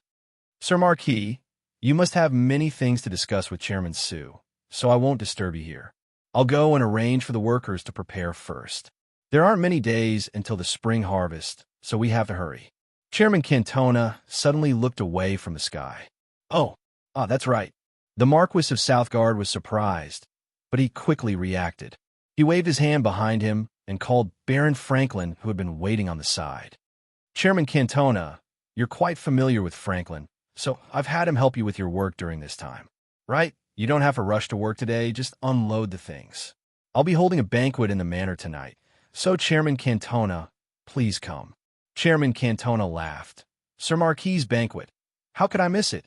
All right, Sir Marquis, we'll see you tonight. After saying this, Chairman Cantona called out to Baron Franklin, who had an excited look. The two of them led the 20 large transport magic cars with the Cantona Chamber of Commerce's banner to the warehouse that the Marquis of Southgard had already prepared. When they walked away, there was a sound that wasn't that strong, but it had a very special mechanical sound that came from above them. The magic airship landed not far away from the Marquis of Southgard. The door opened, and Sue-E came out. The Marquis of Southgard immediately came forward with a wide smile. Chairman Sue, welcome again. Sue-E quickly came forward and gave a slight bow to the Marquis of Southgard before saying with a faint smile, Sir Marquis, I've made you wait. No, I didn't wait long.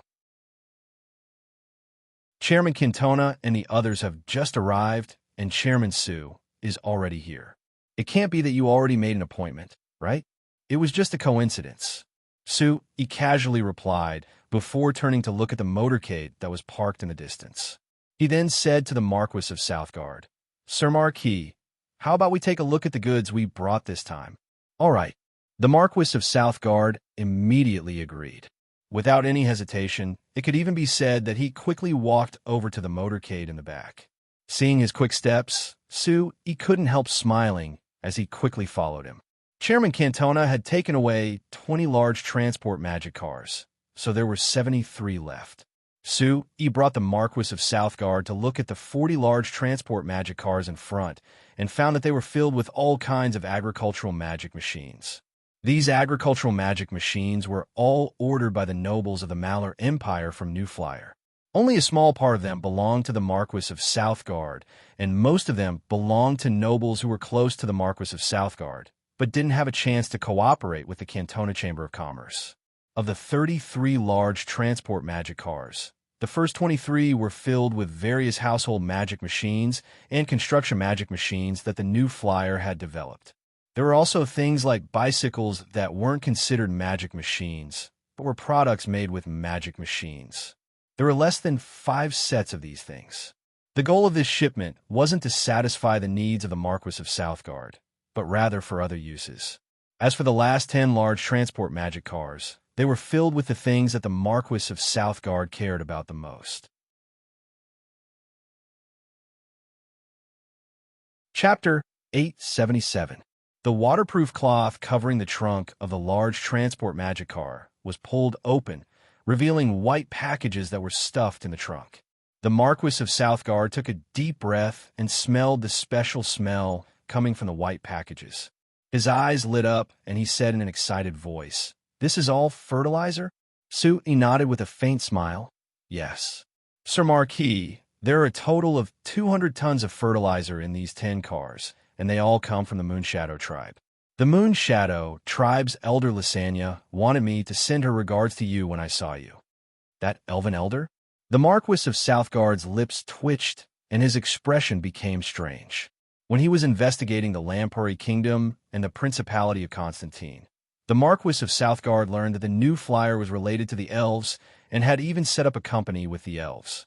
He had been very shocked at that time, when he learned that fertilizer was an important commodity for growing crops, and it was controlled by the Moonshadow tribe. The Marquis of Southgard felt it was even more strange. Making a deal with the elves? This really was a new experience.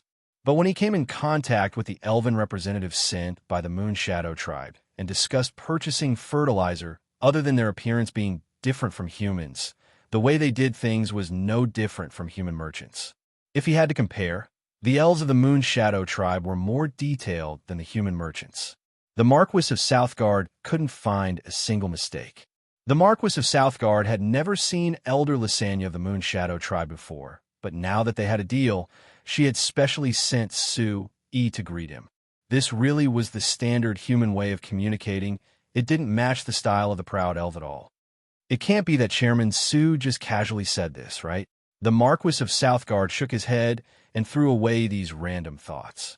He checked the cars one by one with Sue-E, and after confirming that the 10 large transport magic cars were filled with urgently needed fertilizer, he was filled with joy.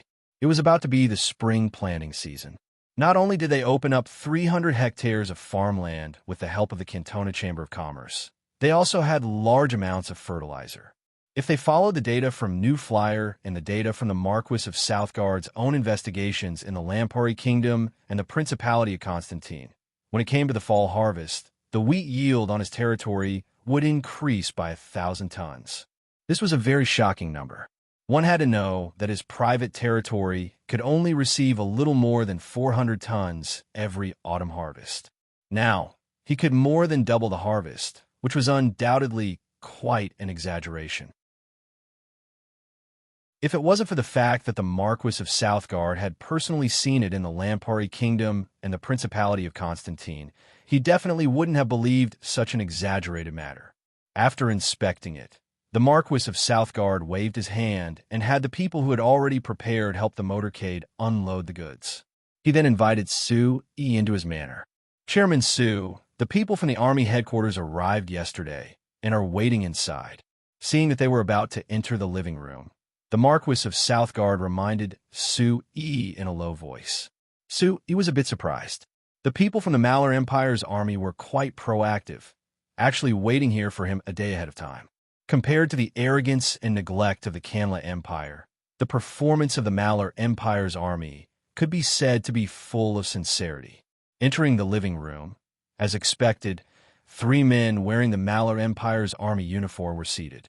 When they saw Su Yi and the Marquis of Southgard coming together, they all set their eyes on Su Yi. The Marquis of Southgard let out a timely laugh and said, "Come, Chairman Su, let me introduce you. These 3 are from the Empire's army, respectively under the Military Intelligence Department, Logistics Department, and Battle Staff Department." After saying this, the Marquis of Southgard introduced the names of the 3 men, and then introduced Su Yi to the 3 men. "Chairman Su, I've heard of your name for a long time. I didn't expect you to be much younger than I thought. This is really a surprise." The first to reach out and shake Su Yi's hand was Viscount Ito, from the Malar Empire's Army's Logistics Department. Compared to the slightly scrutinizing attitude of the other 2 men, Viscount Ito's attitude towards Su Yi was much more enthusiastic. Su Yi smiled and shook hands with him, replying, "It doesn't matter if I'm young or not. What's important is whether the things in New Flyer are useful or not, right?" Viscount Ito laughed and nodded. That's right. Chairman Su is really a straightforward person. I like it very much. Chairman Su, I hope that our cooperation will go smoothly." Su Yi smiled and nodded. After greeting each other, both sides sat down. With the Marquis of Southgard taking the lead to chat for a while, they quickly got to the main topic. "Chairman Su, today, the 3 of us are from the Logistics Department, the Staff Department, and the Intelligence Department. I think that you should be able to see how important your New Flyer is to the Empire's Army headquarters. I hope that in today's conversation, Chairman Su can show some sincerity." Viscount Ito said, "The Principality of Constantine is over 2,000 kilometers away from here. If there wasn't any sincerity, why would I come all this way?" Su Yi said with a faint smile. That's good." Viscount Ito nodded lightly in approval. Viscount Ito gave a nod of approval. "Chairman Su, since I spoke first, then let me express my intentions on behalf of the Logistics Department." Su Yi made an inviting gesture. Ito was silent for a bit before continuing. "What our Logistics Department cares about is different from the other people in the Army headquarters. Compared to the military magic machines, we care more about things that can increase supplies. What I'm interested in the most are the large transport magic cars parked outside." Su Yi revealed a smile, not feeling surprised at all.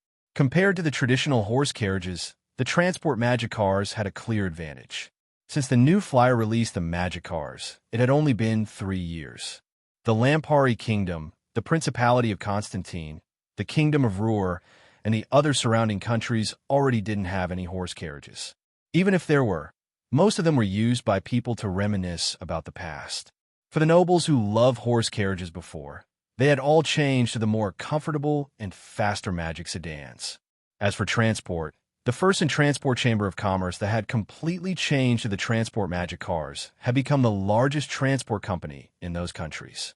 As for the other companies that needed transport, they had all changed from horse carriages to transport magic cars. Just last year, the Frestec Chamber of Commerce had sold 37,000 large transport magic cars and 52,000 medium transport magic cars.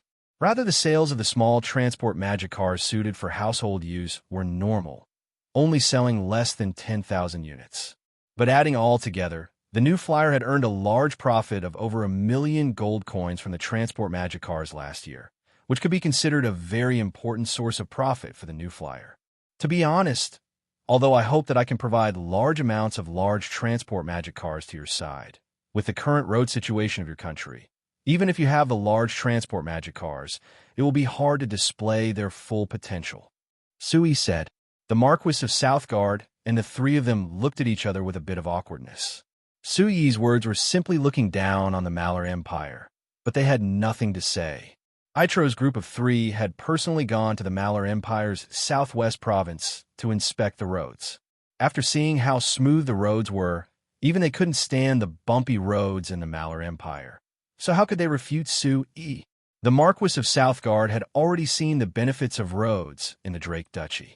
Then he had personally experienced the large increase in traffic in the Lampari Kingdom and the Principality of Constantine, so he had a deeper understanding of this.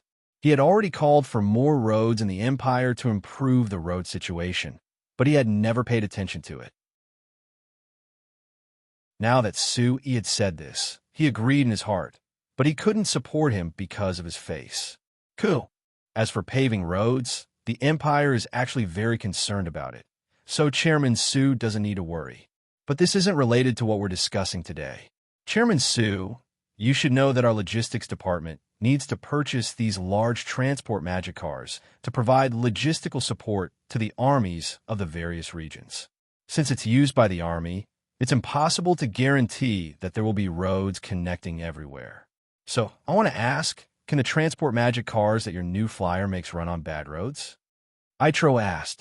If you're talking about the large transport magic cars outside.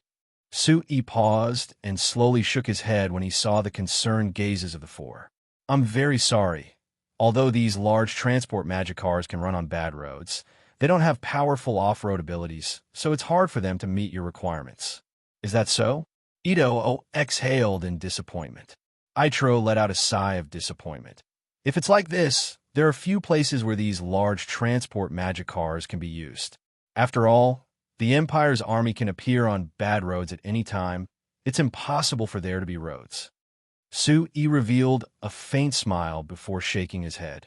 No, Viscount Itro, I'm just saying that the large transport magic cars outside can't meet your requirements. But that doesn't mean that the other transport magic cars can't do the same. Itro's eyes instantly lit up. You mean?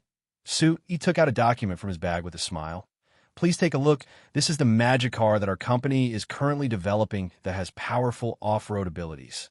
I think that it should be able to meet your requirements of being able to run on bad roads.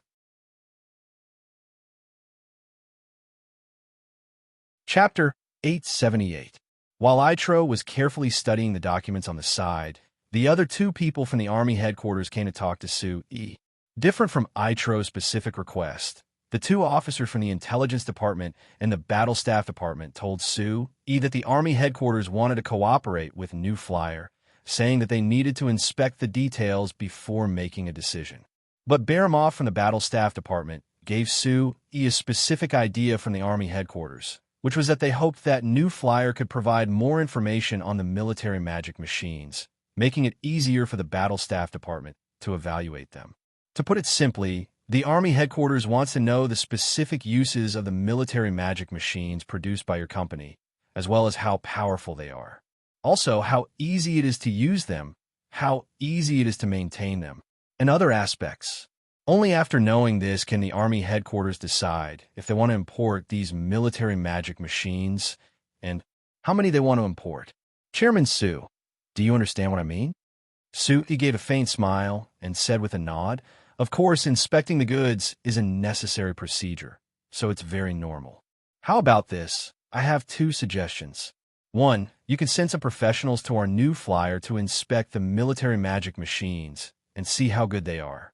After all, just looking at the data won't give you any experience, right? This is our initial plan. Then what about the other suggestion? There's another suggestion. It's more direct than your own inspection. I could send a group of guard from our new flyer and show you the uses of these military magic machines. I think that this will give you a deeper understanding. Hearing Su Yi's words, Baron Moff and the intelligence department officer on the side couldn't help raising a brow as their expressions became a bit strange. This suggestion sounded very good, but the two of them felt a bit of contempt from Su Yi's tone, which made them feel a bit uncomfortable. Baron Moff was silent for a bit before saying, "How about this? The first suggestion was the Army headquarters plan.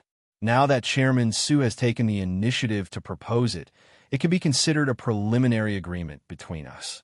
We'll just discuss the details now. As for the second suggestion, I can't give you a reply now. After I report back, we'll let the higher-ups make a decision. Chairman Su, what do you think?" "Of course I have no problem. This is just a suggestion. The decision is in your hands." Su Yi gave a shrug as he said this with a relaxed look.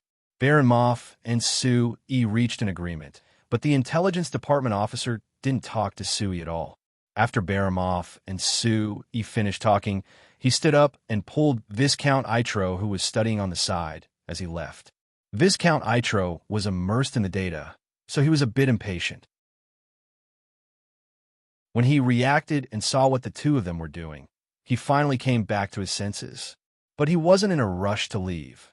Rather, he pointed at the data in his hand and asked Su, "Chairman Su, this is a magic car that can easily run over mountains. When will it be made?"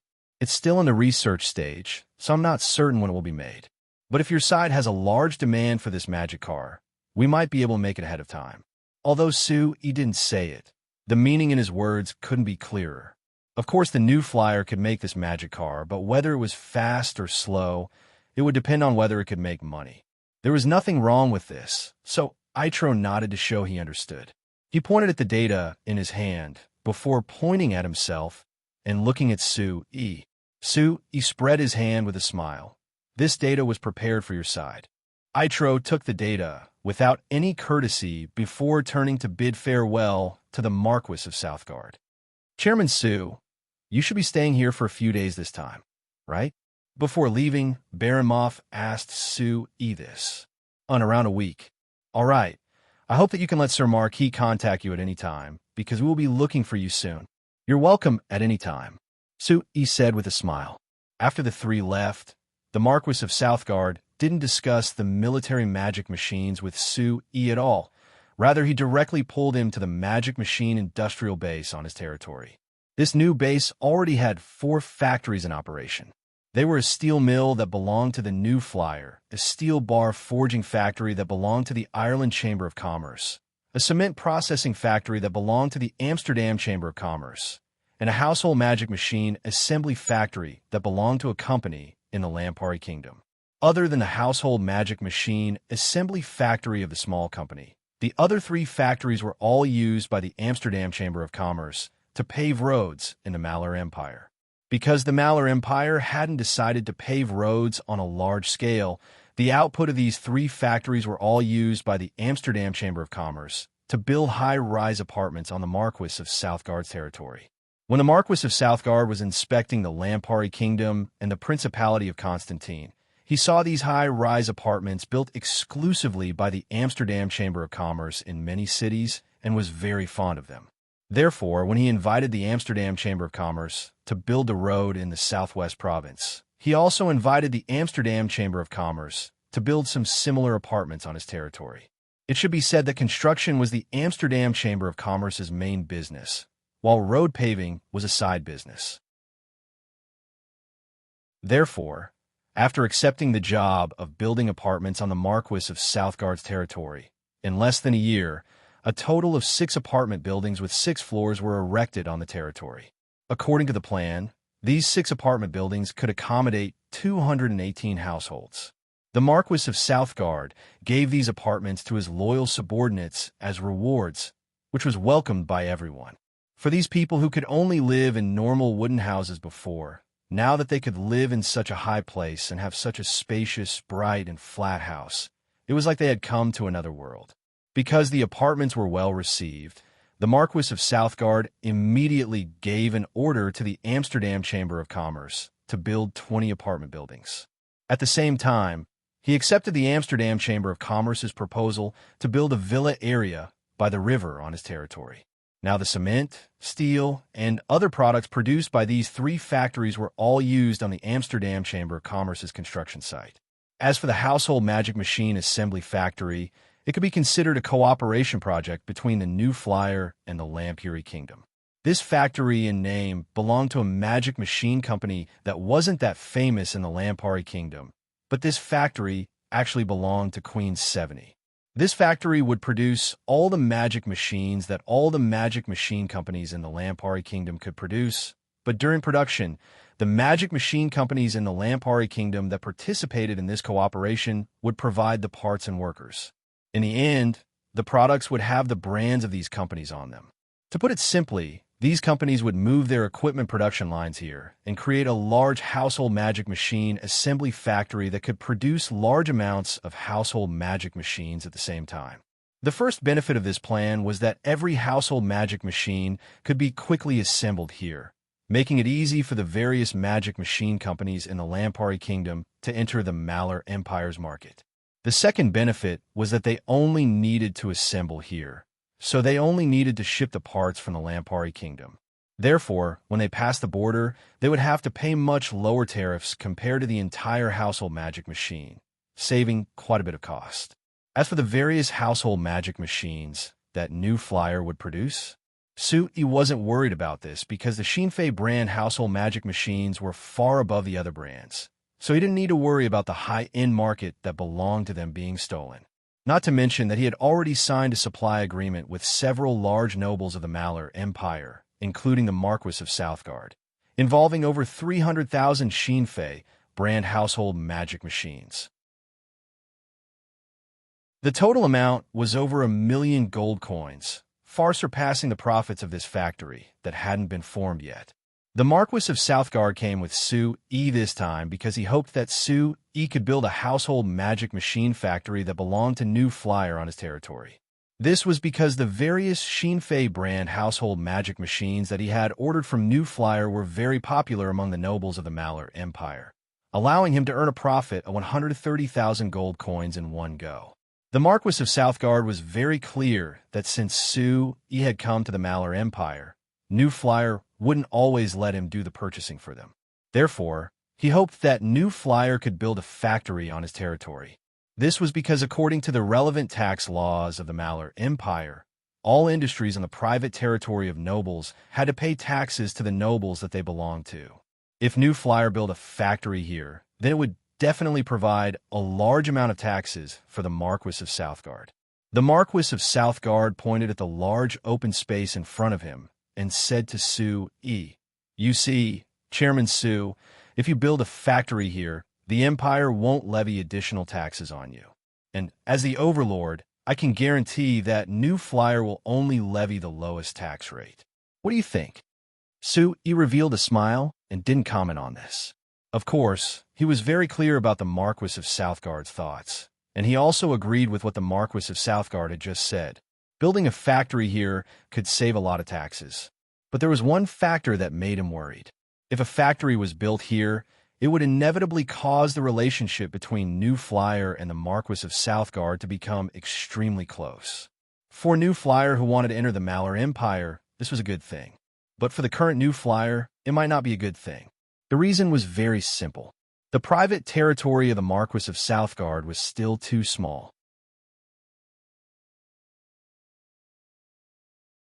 Chapter 879.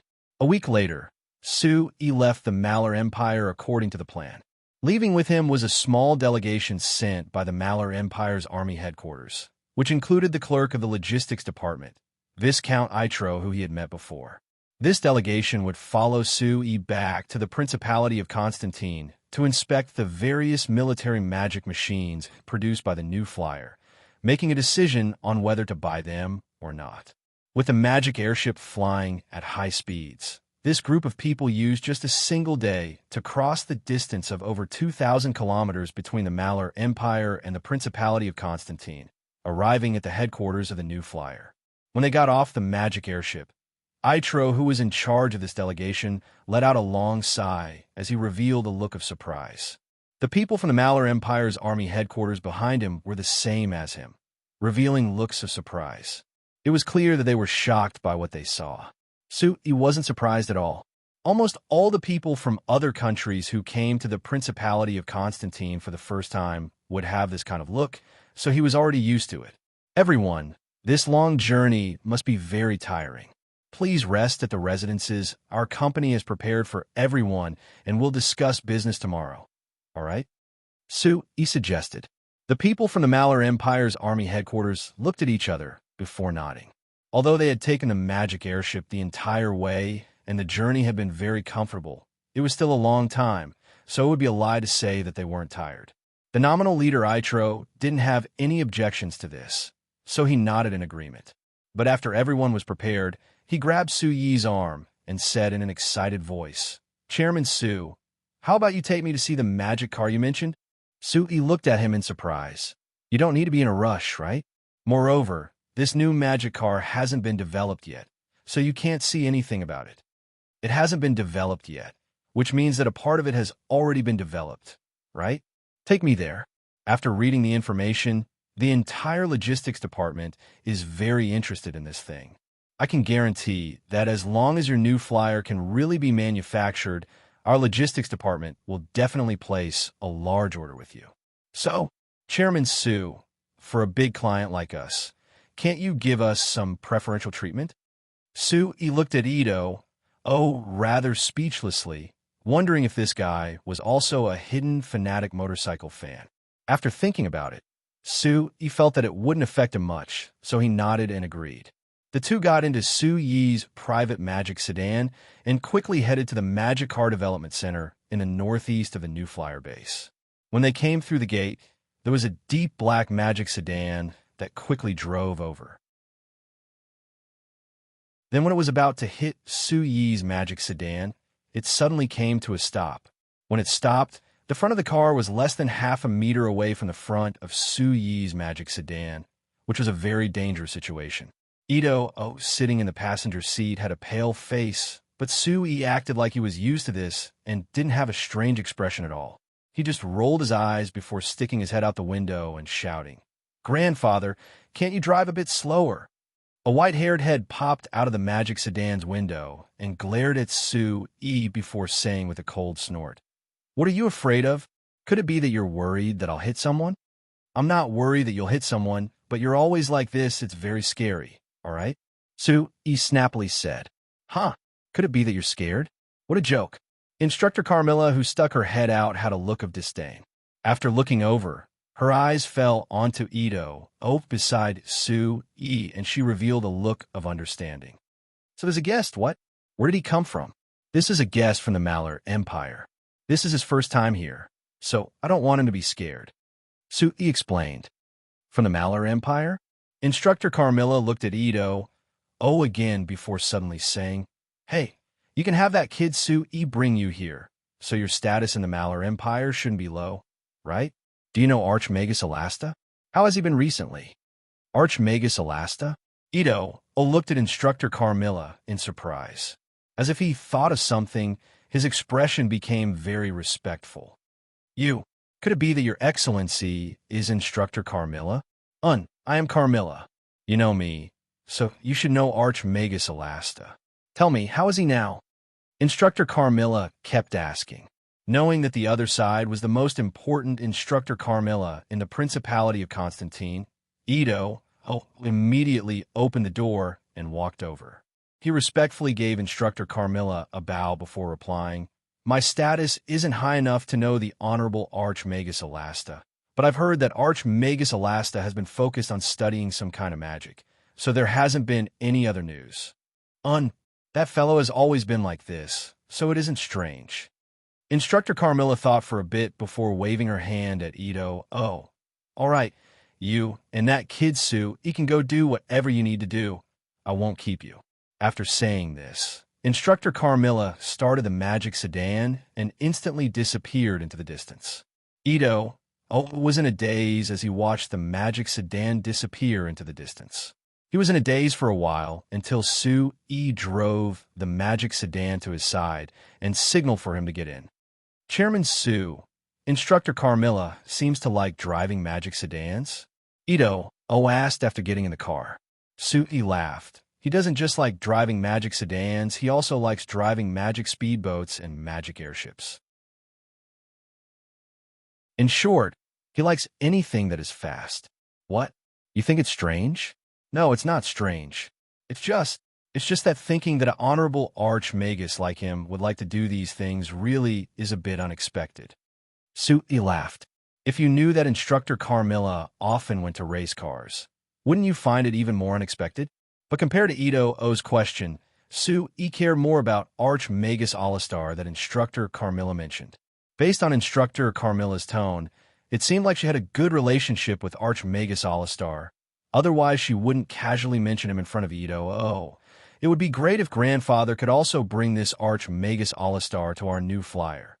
This thought flashed in Sui's mind before he gave a self-deprecating laugh and shook his head to throw it away. Archmagi were people with the highest status in the Malar Empire. How could they come to work in New Flyer? So this was just wishful thinking. After starting the magic sedan again, Sui drove Ito to the Magic Car Development Center and came to a small hill to the north. This small hill was very different from the surrounding area, like it was specially left here. In this small hill, there were 5 magic cars that looked like large transport magic cars slowly moving through the hills. The slopes of these hills were different, and the ground was uneven. There were even stones of different sizes that looked very hard to pass through. Ito took a look and was certain that in this environment, if a path wasn't specially opened, it was impossible for traditional horse carriages to pass through. Although the 5 magic cars that were moving through the hills were slow and seemed a bit strenuous, they were still moving very steadily. Ito's eyes lit up. Chairman Sue, these are off-road vehicles. It's still being tested, so you can't see everything. When the 4-wheel drive system matures, they can go faster on these roads. Sui explained. No, this is more than enough. Ito said excitedly. Ito said in an excited voice. Chairman Sue, they aren't loaded yet, right? They haven't reached the limit yet, so they aren't. Then if they're loaded with cargo, how much can they load and still be able to climb up like this? Ito asked. According to the data, the lowest requirement we can give is that it won't be affected by 5 tons of cargo. Sui replied. Of course, the maximum load of these large transport magic cars on flat ground is 20 tons, so they can't reach that for now. 5 tons is more than enough. The excitement in Ito's eyes was not concealed at all. Ito's excitement couldn't be hidden. Chairman Sue, please sell these 5 magic cars to me. I want to bring them back to the Empire and use them to shut some people up. Sui couldn't help smiling, thinking that this Ito really was straightforward. It was a pity that he was just a normal clerk in the Malar Empire's army headquarters. He couldn't decide many things.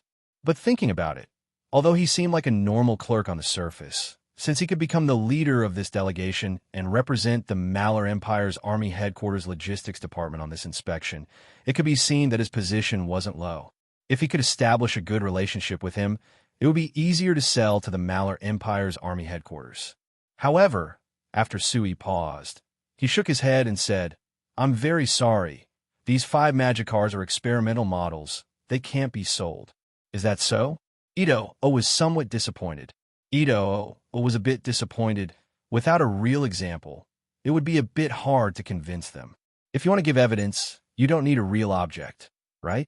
Sui revealed a faint smile and reached out his hand to invite Ito. Viscount Ito. If you're interested, please come with me. I will show you a demonstration video of the new off-road transport magic cars. After watching this video, I believe that you'll have a better understanding of their abilities. Demonstration video. Ito was a bit confused. Alright, perhaps I should say magic illusion video. That way it'll be easier for you to understand. Sui said with a smile. Magical illusion movie? Ito was still confused.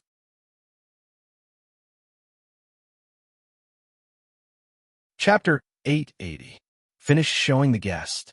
Hearing Sui's footsteps, Minter Carmilla asked without raising her head. Yes, I just finished. Sui replied. he saw that Minter Carmilla was holding a long, thin metal tool with a light blue magic light at the front. She was concentrating on the two steel plates on the table, so he tactfully shut his mouth. As soon as the magic light at the front of the tool approached the two steel plates, the surface of the steel plates near the gap in the middle suddenly seemed to melt and then fuse together without any barrier. After a moment, Minter Carmilla picked up the tool, and the two steel plates had been perfectly joined together. Except for a faint trace on the surface, it was as if they were originally one piece of steel plate. "Sue," he said in surprise, "Grandpa, it seems that your welding skills have improved again." Minter Carmilla threw down the tool in her hand and picked up the steel plates that were joined together. She first looked carefully at the magic lamp in the room, then knocked on it with her hand. Only then did she nod in satisfaction and put the steel plates back on the table. She coldly snorted and said, "Nonsense! If I didn't make any progress after researching for so long, what would be the point?" Sui smiled and also picked up the steel plate to examine it. He found that after the steel plate had been welded, not only did it look like it was joined together on the outside, but it also fused perfectly on the inside, leaving no gap in the middle. This kind of welding was truly useful, and it was also the most advanced welding technology that New Flyer needed to make large magic machines. "Grandpa, this is the new magic welding torch you've developed, right? Are there any special requirements to master it?" Sui picked up the long metal tool in Minter Carmilla's hand and asked, "What special requirements can there be?" Minter Carmilla rolled her eyes at Sui. "This thing was developed so that even ordinary people can use it. If there were special requirements, why would I develop it? Don't worry, this thing can be mastered as long as you spend a little time learning. But as for the specific welding technology, this also depends on the talent and understanding of each welder. I can't guarantee anything. Yes, as long as ordinary people can use it. As a welder, there are also tests." Sui nodded, feeling very satisfied in his heart. Instructor Carmilla's magic welding technology didn't seem that remarkable, but it was actually the foundation for most of the magic machines in New Flyer. Without welding, it would be impossible to create many large-scale magic machines. Even if it was possible, there would be many restrictions. So since Minter Carmilla invented the magic welding technology and a magic welding gun, New Flyer's large-scale magic machines finally appeared. It wouldn't be an exaggeration to say that this most basic technology was enough to raise the standards of the entire science magic industry to a whole new level. "All right, kid, don't beat around the bush. What do you want from me?" Minter Carmilla suddenly asked. "Grandpa, you know me best." Sui chuckled. "I came to find you mainly to ask about the archmage Alasta you mentioned before." "What? Kid, you want to pull him into the company to work for you?" Minter Carmilla looked at Sui with a bit of ridicule in her eyes. "Is that possible?" Sui asked back. "Nonsense, of course it's impossible." Minter Carmilla gave a firm denial. "He is one of the 9 archmages of the Maller Empire. Do you think that he would work for your small company?" Sui blinked and decided to give up on the nonsense of saying, "You are also an archmagus. Aren't you working for our small company?" Then, "Grandpa, you seem to have a good relationship with him. Can you contact him and have him work with our company on some magic research?" Sui asked. This. Minter Carmilla thought for a bit before slightly knitting her brows. If it was before, it wouldn't be possible. But now, I can't say for sure. There might be some hope. Then, Minter Carmilla glanced at Sui. "I don't need you to say that. Why do you think I asked that guy about Alasta?" Sui's heart was filled with a bit of emotion. Even when Minter Carmilla was prejudiced against magic machines, she was still very supportive of him. Afterwards, she threw away these prejudices and joined the New Flyer. After participating in magic machine-related research, she was always thinking about him and the New Flyer. There were many times when the Frestek Chamber of Commerce relied on his large signboard to support them. Otherwise, they would have met several times more problems. Thinking of this, Sui immediately said, "Grandpa, I don't need you to convince Archmage Alasta. I only need you to contact him and give me a chance to explain to him. As for how to convince him to work with our company, you don't need to worry about that." "Che, Could it be that you think I care that much? Minter Carmilla gave a laugh. She turned to touch a small cabinet behind her and took out a letter, giving it to Sue. Take it. This is my personal letter. If you have a chance to go to the Malar Empire in the future, you can use this letter to see him. Alasta was a student of the same school as me, and our relationship has always been good. You should be able to see him easily with my letter. Seeing that Minter Carmilla had even prepared a letter ahead of time, Sue was even more moved. He reached out to take the letter and wanted to say some words of gratitude, but when the words reached his mouth, they changed. Grandpa, that person was sent by the Malar Empire's army headquarters. He is very interested in the off-road magic cars. I had him watch the demonstration video Steele's group made, and he was very satisfied. If nothing unexpected happens, the Malar Empire's army headquarters shouldn't have a problem with the off-road magic cars. Oh, Steele is finally working with you? You've done quite well on this. I'm very satisfied. Minter Carmilla gave a nod. I thought that since she was married, she should stay at home. But she was willing to go out and find things to do, and you supported her, so I couldn't say anything about her. Now that the two of you have thought it through, it's very good. Sue laughed as he felt a warm feeling in his heart. Grandpa, we are husband and wife in the end. It's good that we can support each other and spend more time together. Minter Carmilla gave a cold snort. What more time together? You just came back from the Malar Empire, and she ran off to the Kingdom of Rur. Have you been together for more than a week this month? Sue awkwardly rubbed his nose. After all, everyone is busy, so there's no other way. Minter Carmilla looked at Sue for a while before giving a sigh. She waved her hand, and her tone was a bit bleak. Forget it. This is a matter between the two of you. It's fine as long as you feel there's no problem. I'm too lazy to care that much.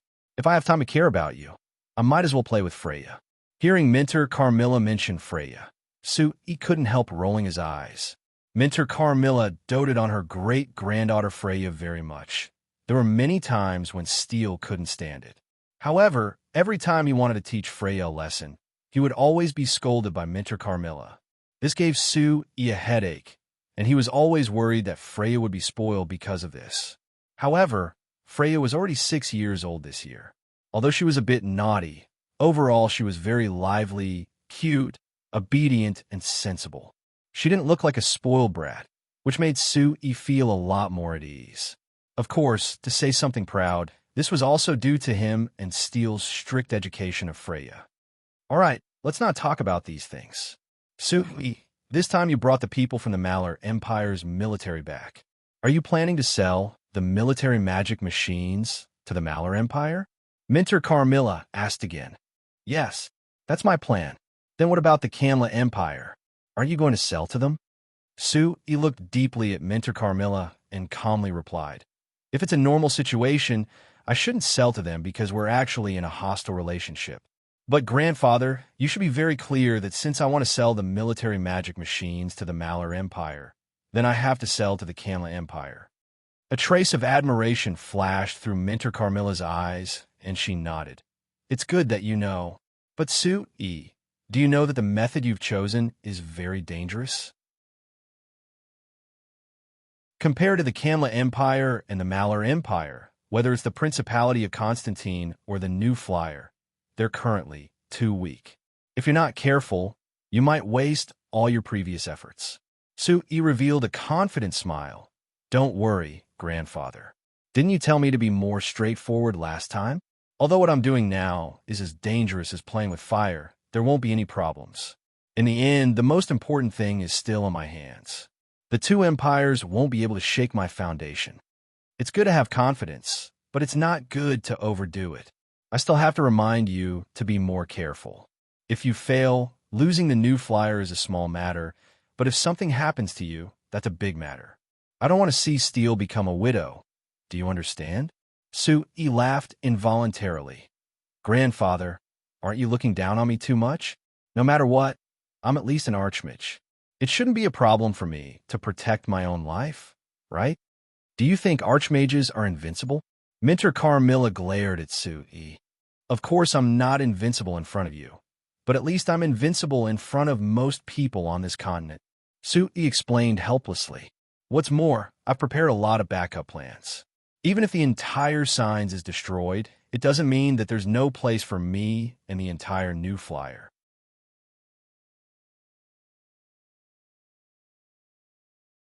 Chapter 881. There was a black line that appeared at the end of the horizon.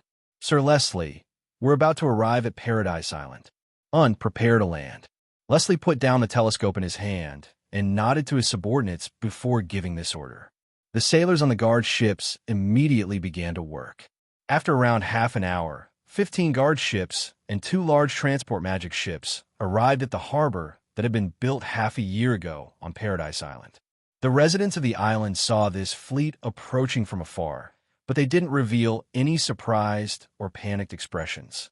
Rather, they all excitedly rushed to the harbor with expectant looks as they prepared to welcome them. This fleet that was said to have come from the distant signs had come to Paradise Island several times in the past year, so the residents of the island were already used to it. Moreover, this fleet would bring many new things each time. For example, the specialties of the signs, the rare resources of the island, and the strange but useful magic machines. When they sold these precious items to the residents of the island, they didn't need the gold coins that could be used everywhere. They just needed to exchange for some common herbs and ores from the residents of Paradise Island. At the same time, even this strangely wide harbor that had 10 piers was built by the new flyer that this fleet belonged to. When building this harbor, the Frestec Chamber of Commerce had hired a large number of islanders to help build it. They had also given them a high wage of 5 gold coins a month, allowing these islanders to earn a small amount. So to the residents of the island, the new flyer and this fleet were simply angels that came from the heavens, bringing them all kinds of benefits. Of course, they would be filled with anticipation and welcome each time this fleet came. As soon as the fleet docked at the port, countless residents immediately swarmed over. However, the first ones to come out of the guard ships were a group of fully armed soldiers that looked very strong. The residents of the island weren't surprised by this because, according to the people in the fleet, sailing on the endless seas was very dangerous. They would meet pirates at any time, so it was natural for them to be armed. However, the residents of the island noticed that the number of guards coming down from the frigate this time seemed to be much more than usual. In the past, when the fleet came, there would only be 100 guards coming down from above. This time, there were 400 to 500 people coming down in succession. By the time they got down to the open space of the port and lined up in a formation, they looked like a black mass, and their aura was quite shocking. Of course, when they turned their heads and saw that there were many more large steel ships outside the port than usual, they felt relieved. This time, the size of the fleet was much larger, so it was not surprising that the number of guards needed would increase as well. But at the same time, everyone was also very curious. Why did the fleet suddenly become so large? They even brought 2 large transport magic ships that hadn't been seen in a long time. Could it be that, this time, the new flyer was going to do something on the island? Thinking back to the last time such a large fleet appeared, it was during the construction of the port. Everyone couldn't help but feel excited. If it was like this, didn't that mean that they would have a chance to work for the new flyer and earn a bit of money? Thinking of this, the islanders became even more excited. Without waiting for the crew to come down, they all came forward. If it wasn't for the guards coming down ahead of time stopping them, they would have already charged onto the ship. When everyone saw Leslie come down from the deck, they immediately broke out in cheers. Leslie raised his hand to greet the islanders on the pier, which caused them to respond even more loudly. Hey, these fellows really are simple. Leslie revealed a faint smile. He stepped onto the pier and walked to the boxes that the guards had already set up. He bent his legs and jumped onto them. Seeing him like this, the surrounding islanders became even more excited. Last time, when the new flyer announced that they were going to build the port and recruit workers, this Sir Leslie had also stood up like this and made his announcement.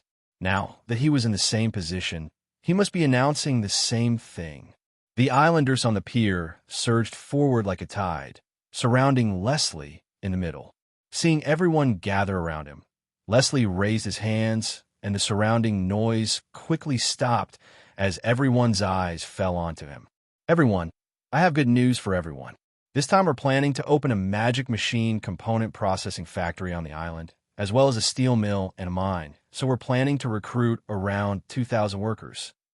Hearing this, the crowd suddenly burst into an unusually loud exclamation. Recruiting 2,000 workers? God, there were only 20 to 30,000 people on Paradise Island, and this new flyer wanted to recruit a tenth of that. Putting aside the children and old people who didn't have much labor, this meant that of the 10,000 people on the island, many of them would be able to obtain good jobs that paid at least 5 gold coins a month. Moreover, from Sir Leslie's tone, he could tell that the two unknown factories and the mine weren't short-term projects like the port, but rather long-term projects. This also meant that as long as the people on the island had the chance to work here, they would be able to obtain a long-term stable income. This was simply the greatest good news for the islanders, who could only rely on the resources of the island. Although gold coins didn't have much meaning to Paradise Island that was cut off from the rest of the world, now that the Frestec Chamber of Commerce's fleet frequently came and transported goods from the Signs continent, gold coins were quite useful. For example, a magic fan that could bring a cool breeze to people on a hot summer day would cost 3 gold coins to buy. If it was before, the people on the island would have to gather large amounts of herbs to barely exchange for one. But if they could obtain this job now, they could even buy one a month. Sir Leslie, I want to sign up. There was a loud shout that came from the crowd. The crowd was silent for a bit before they all shouted in unison. Everyone raised their arms, trying to attract Leslie's attention. Leslie raised his arms again and signaled for everyone to be silent. Everyone, please listen up. As for the specific recruitment of workers, we will open the recruitment after the factories and mines have been built. But before that, we need to first build the 2 factories and mines, which will require a large amount of manpower. Those who are willing to help us build the 2 factories and mines, please come to the recruitment office later to sign up. We will recruit the best based on the situation, understood? Leslie's words were very clear, and adding in the fact that they had similar experiences before, the surrounding people easily accepted this arrangement. After this matter was announced, they entered into the trade that both sides were already familiar with. Leslie had led such a large fleet this time, so naturally he had brought all kinds of resources from the Signs continent. The residents of the island had been working hard to gather the herbs, ores, and other things that the Frestec Chamber of Commerce had bought before. Both sides began to barter at the port, and the scene became extremely lively for a while. Leslie watched this scene from afar and couldn't help shaking his head. Paradise Island was alone in the sea and had been separated from the Signs for too long. Even the most basic currency had disappeared, so they could only use this kind of primitive method of exchange. It seemed like if he wanted to develop this place into a reliable backup base, he would need to spend quite a bit of effort. When Leslie was thinking about his future plans, a subordinate suddenly came over and said to him in a low voice, "Sir, there's movement over there." "Oh." Leslie raised his brows and waved his hand at his subordinate. "Send down the order, follow the plan." "Yes." The subordinate left with this order. Leslie continued to stay in the shadows by the dock. After silently waiting for around 10 minutes, he heard the low sounds of the ground shaking in the distance. "They're here." Leslie turned his head to look at the island and saw a group of black figures charging over in the distance. The islanders who were currently trading with the sailors of the fleet heard the sound behind them. When they turned to look, their expressions all changed. "The royal family is here. My God, why are they here? What are they here for? Could it be they?" A moment later, the group of people ran to the edge of the beach. It could be seen that this group of people were all wearing the same style of clothing and holding all kinds of iron weapons in their hands. Although their formation was scattered and their bodies were not uniform, it could be seen that they had more or less received a certain amount of training. They could be called an armed force. Among these people, one could also see a simple carriage pulled by 2 horses. Sitting in the carriage was a middle-aged fat man with a big belly. He was like a mountain of meat piled up inside. There was a particularly large crown on his head. Almost his entire face was buried in it, and it was impossible to see his face clearly. After those people stopped, a man walked out. Looking at the situation on the beach, he loudly shouted, "What are all these people gathered here for? Do you want to cause trouble?" The islanders on the beach all stopped what they were doing and looked at each other. Then they all turned their heads and looked at Leslie, who had been sitting on the beach without moving the entire time. "It's time for me to make a move." Leslie revealed a faint smile. He stood up and walked over to the group with a relaxed look on his face.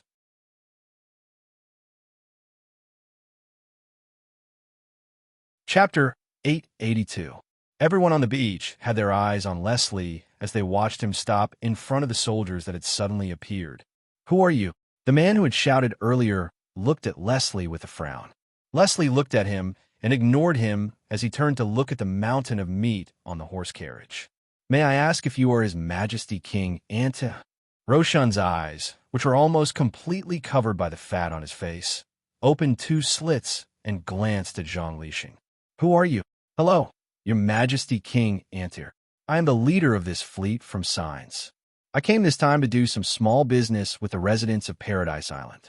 This time, the mountain of meat called King Antir gave a soft snort. "This isn't your first time here, right?" The corners of Leslie's mouth rose slightly, revealing a cold smile. This King Antir in front of him was the current ruler of Paradise Island.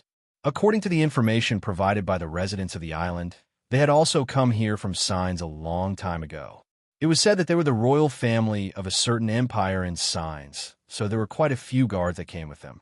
Relying on this power, the so-called royal family of Antir had been firmly controlling the entire Paradise Island all these years, and almost all the resources on the island were in their hands. Although this island was very big, there was no power that could fight against the Antir royal family. So even if they had been tyrannical on this island for over 1,000 years, no one dared to go against them.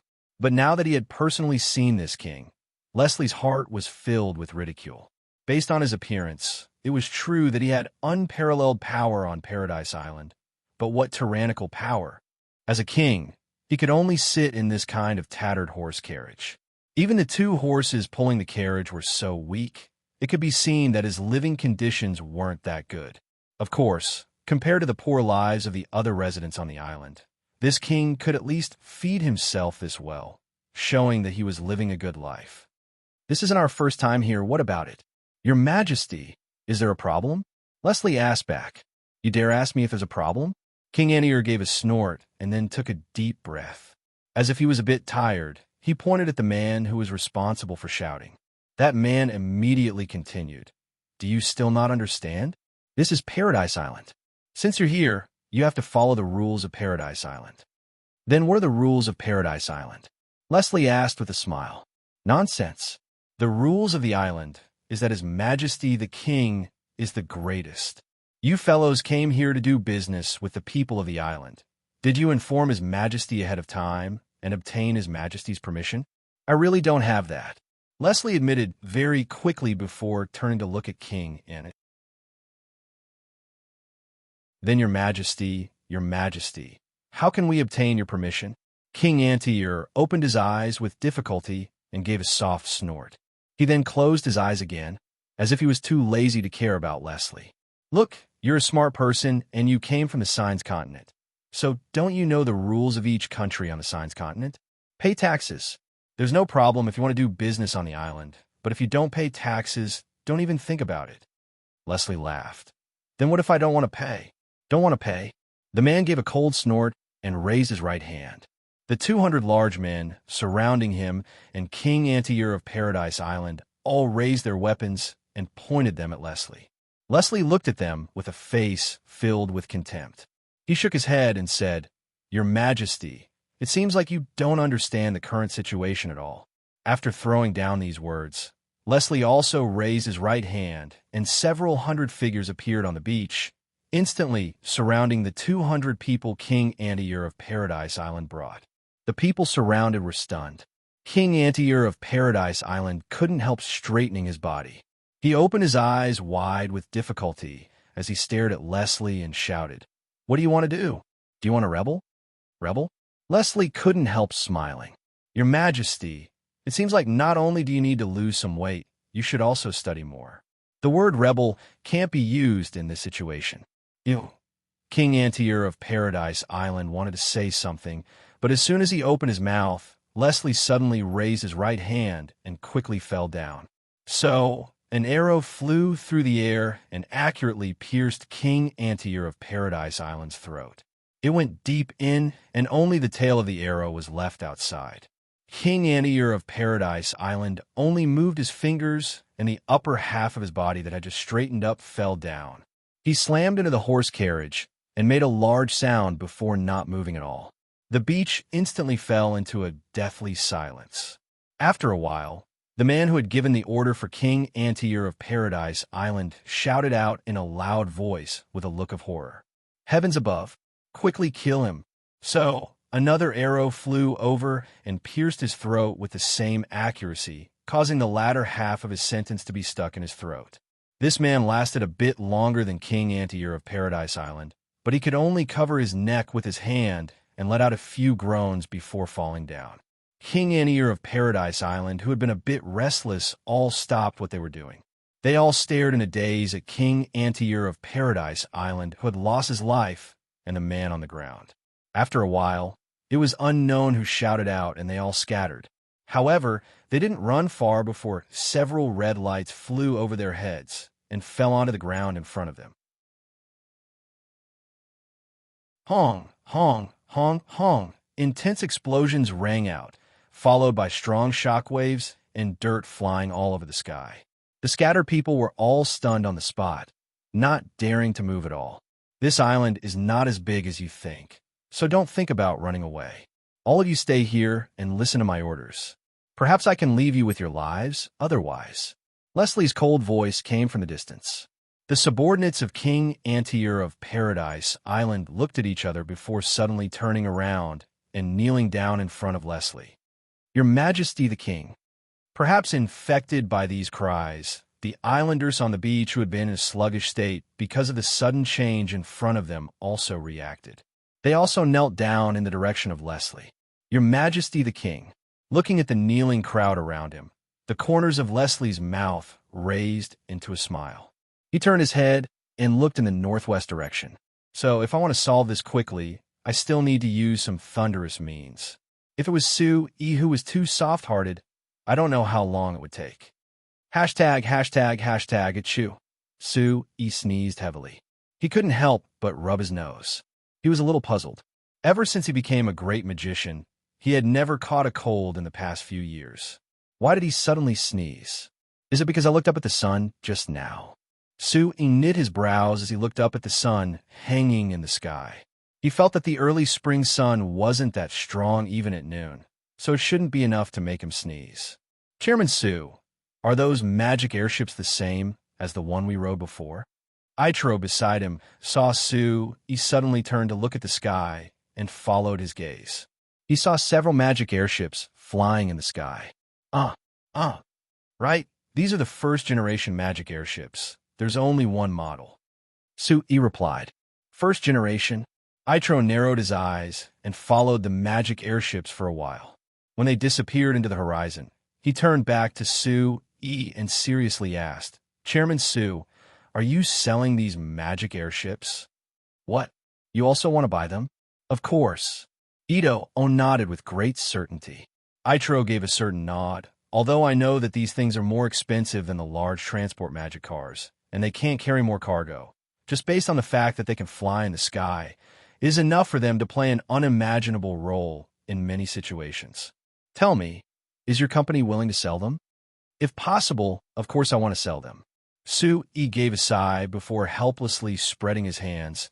"It's a pity that our company doesn't have a high production capacity for the magic airships. Up to now, we can only produce less than 30 a year, so I'm afraid we don't have any extra for you right now." "Is that so? That's really disappointing." The disappointment on Itro's face was clear. He unwillingly turned to look in the direction the magic airships had disappeared in, and after thinking about it, he asked, "Then Chairman Sue, can you sell us at least 10? "Oh no, 5. 5 is fine. Your company can make 30 a year, so it shouldn't be a problem to sell 5 to us, right? I can promise you on behalf of the logistics department that we will definitely give you a satisfactory price." You really wanted that much? He was a bit surprised by Itro's insistence. Yes, Ito was unusually certain. Itro was certain, no matter what. I asked Chairman Su to at least give me a demonstration video of the magic airships so that I can bring it back to the high-level members of the Army headquarters. I'm certain that they will agree with my opinion. Sui thought for a bit before nodding. All right, if your side is really interested, I can give you several magic airships as a reference. But this isn't part of our company's plans, so as for the price. Chairman Su, you don't need to worry about the price. Our Malor Empire's Army headquarters has plenty of budget. As long as the generals of the Army headquarters like it, there won't be a problem at all. Sui laughed. All right, then it's decided. When you go back, I'll give you a demonstration video. If your side really decides to buy it, we'll discuss the next step. What do you think? All right, no problem. Having inadvertently made another business deal, Sui was in a very good mood. Although the new flyer was limited by their production capacity, so they couldn't even complete the order of 100 magic airships for the Lampari Kingdom. With his relationship with 70, as long as they discussed it, they should be able to squeeze out a few for the Malor Empire. He was certain that the Malor Empire definitely wouldn't let go of the magic airships that represented the most advanced magic machine technology. As long as the generals of the Malor Empire's Army headquarters saw the demonstration video, the new flyer would definitely receive endless orders from the Malor Empire. When he was about to lead Itro to the shipyard, a subordinate of the new flyer quickly came over. He first looked at Itro with a complicated look before looking at Sui. Sorry. Sui understood and apologized to Itro before walking to the side with his subordinate. Sir Chairman, something happened. The subordinate came to Sui's ear and said in a low voice with an anxious look. What happened? Sui wasn't surprised as he asked back with a calm look. The subordinate looked at Itro in the distance before continuing. The people His Highness Frank sent just arrived, and they met the people from the Malor Empire. Now, in short, the situation isn't good. The people from the Kamla Empire are also here. Sui was surprised, thinking that this really was unexpected. After thinking about it, he walked over to Itro. Viscount Itro, there are some guests here. How about we go and see them together? Itro looked at Sui in surprise. The guest from a new flyer. What did Sui want him to see? Could it be that it was related to him?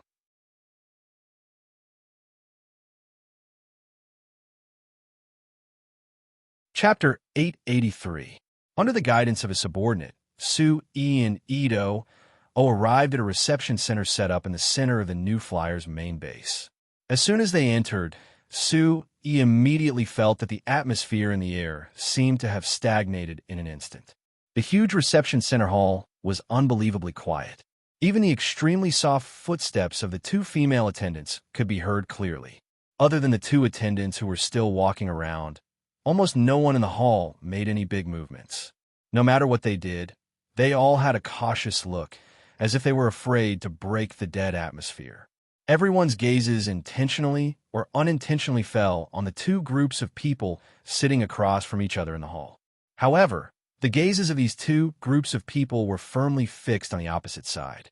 Even if they didn't feel it, they could easily smell the strong smell of gunpowder mixed within. Ito frowned and glanced at the two groups of people. His gaze fell on the group of people on the left, who were the representatives of the Malor Empire's military that he was leading this time. He walked over and whispered a few words, then turned to look at the group of people opposite him with a strange expression. After seeing Ito's action, the group of people on the right finally noticed the arrival of Sui and the others. One of the people sitting in the middle raised his hand to greet Sui. Chairman Sui, you're back. Sui smiled and nodded at him. Sir Russell, didn't you say that you would arrive the day after tomorrow? Why are you here today? The Deputy Chief of Staff of the Kamla Empire's Naval Staff, Russell, glanced at the people from the Malor Empire's military sitting opposite him and snorted coldly. If we didn't come 2 days in advance, how would we have discovered these unexpected guests?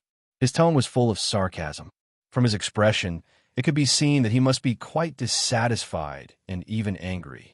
However, Sui did not seem to understand the meaning behind his words at all. He continued to maintain his smile and took 2 steps forward. He came to the middle of the two groups of people and extended his left hand to the people of the Malar Empire. Come, let me introduce you. These are the guests from the Malar Empire.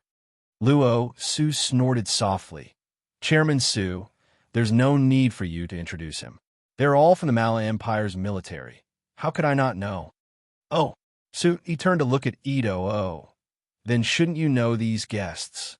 Itro frowned and looked at Su E with some confusion, but he still nodded and said, Of course, these people didn't deliberately hide their identities.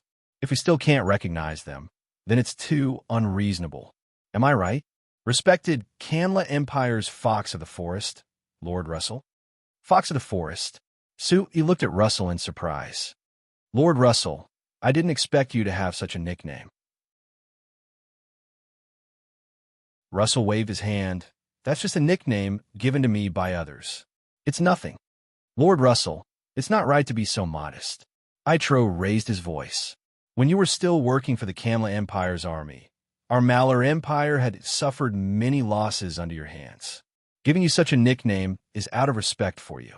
If you think this is nothing, then isn't our Malar Empire's military too shameful? What does your Malar Empire's military think have anything to do with me? Russell said expressionlessly. Besides, I have now been transferred to the Empire's Navy. The nickname Fox of the Forest has nothing to do with me. That's really a pity. Itro shook his head. The Kamla Empire's military did not use such a powerful jungle warfare master like you and transferred you to the Navy. It's simply stupid. Luo Su was silent and didn't refute. From this reaction, perhaps he agreed with Itro's words. But because of his status, he obviously could not say anything. All right, Sir Russell, no matter what you did before, since you're here now, if my guesses aren't wrong, you should be here for the Frestec Chamber of Commerce's military magic machines, right? Itro asked. This has nothing to do with you. Russell responded indifferently. No, of course it has something to do with me. Or rather, it has something to do with our entire Malar Empire. Saying this, Itro turned to look at Su E, his eyes revealing a trace of questioning. Chairman Su, Lord Russell is unwilling to say. Are you willing to tell me? Su E shrugged. Sorry, protecting the privacy of our customers is our duty. Without the consent of our customers, I can't reveal it to others. Itro nodded gently. Okay, I understand. After that, he turned his head and looked deeply at Russell. Then, he turned to the Malar Empire's military and said goodbye to Su. After they left the reception center, Russell stared at Su E and asked in a deep voice, Chairman Su, can you tell me what is going on? Su E smiled and replied, As you can see, this is what happened. Russell's eyes narrowed slightly. A dangerous light flashed through his eyes. However, he did not continue to ask. ####. 2 days later, Itro left the Principality of Constantine with the Malar Empire's military delegation and returned to the Malar Empire. In his last conversation with Su E, he revealed to Su E that if there were no accidents, the Malar Empire's military would order a large number of military magic machines from New Flyer that were currently sold by the Xinfei Chamber of Commerce. At the same time, they also hoped to establish a long-term cooperation with New Flyer to guarantee the supply of military magic machines. At the same time, he also expressed a little dissatisfaction to Su E. That was, while New Flyer was cooperating with the Malar Empire, they were still cooperating with the Kamla Empire. He warned Su E that New Flyer's actions were very likely to cause the Malar Empire's military to distrust New Flyer. This could affect the confidence of the Malar Empire's military to cooperate with New Flyer. For days after sending off the Malar Empire's military delegation, Su E also sent off the Kamla Empire's naval delegation led by Russell. The purpose of Russell's visit this time was very simple. He only hoped to purchase 10 more corvettes and various military magic machines from New Flyer. At the same time, the Kamla Empire's naval delegation also hoped that New Flyer could provide them with further technical information regarding the corvettes. This would make it easier for them to carry out the later maintenance of the corvettes and carry out more training programs. However, after seeing the Malar Empire's military delegation with his own eyes, Russell specially looked for Su Yi and had a private meeting with him. In this meeting, Russell solemnly expressed to Su Yi that because the Malur Empire and the Kamla Empire were enemies, he and the Kamla Empire's military did not want to see New Flyer cooperate with the Malur Empire. If New Flyer insisted on doing so, it could cause the Kamla Empire's military to lose trust in New Flyer and affect the cooperation between the two sides. Basically, Russell's words and O's meaning were similar. In any case, they did not want New Flyer to have a foot in both boats and maintain cooperation with two empires at the same time. Russell's warning was more specific. He expressed that if New Flyer continued to maintain cooperation with the Malur Empire, then not only would it affect the cooperation between New Flyer and the Kamla Empire in the field of military magic machines, it would also likely affect the cooperation between the two sides in the field of civilian magic machines. To be specific, the Kamla Empire would most likely judge New Flyer as an enemy based on this and refuse to allow New Flyer's products to enter the Kamla Empire's territory. I believe that Chairman Su is very clear that losing a huge market like the Kamla Empire would be a serious loss for New Flyer. So, Chairman Su, please consider carefully and don't make the wrong choice. Russell's warning to Su Yi could even be said to be a threat. It was obviously not a joke, but when it fell into Su Yi's ears, these guys, why do they like to talk nonsense so much? Su Yi dug his ears with a look of disdain on his face. Although the two empires reacted relatively quickly and understood the importance of military magic machines, they still did not understand the situation clearly. They still put themselves in a high and mighty position, acting as if they were giving New Flyer a chance to cooperate with New Flyer. But in reality, what's the old saying? The wheel of history has already started rolling, and anyone who stands in its way can only be crushed. Su Yi smiled lightly and threw and Russell's warning and threat to the back of his mind. The current situation made it clear that the two empires were taking the initiative to cooperate with New Flyer, not the other way around. It was meaningless for them to put on such a high and mighty attitude.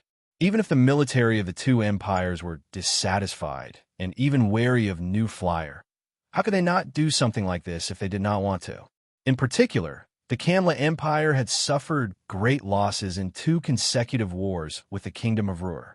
They felt the threat posed by the military magic machines even more deeply. If not for their reputation, they would have already pounced on New Flyer like the Malur Empire, hoping to buy the military magic machines. There was no need for them to beat around the bush like now. As for the Malur Empire, they did not have to worry. Although they did not have the same pain as the Kamla Empire, since the Kamla Empire had shown interest in the military magic machines produced by New Flyer, the Malur Empire would definitely follow suit and not allow themselves to fall behind the Kamla Empire in this aspect. To put it simply, Su Yi treated the two empires as chess pieces in his hands and used the hostile relationship between them to raise his value. This method was just like what Minor Carmilla and Su Yi realized. It was like playing with fire and was extremely dangerous. However, Su Yi was very confident in the outcome because with the current situation, the two empires could not pose any threat to New Flyer at all. Putting aside the military magic machines, Su Yi was most concerned about the civilian magic machines that Russell had mentioned. There was even less of a need to worry about that. If the military magic machines could still have problems due to the scruples of the two empires, then the trend of the civilian magic machines had already turned into a surging torrent that couldn't be stopped by just one person. Su Yi picked up last month's financial report in his hand and looked at the rows of data on it. He narrowed his eyes and revealed a smile like a fox that had succeeded in his scheme.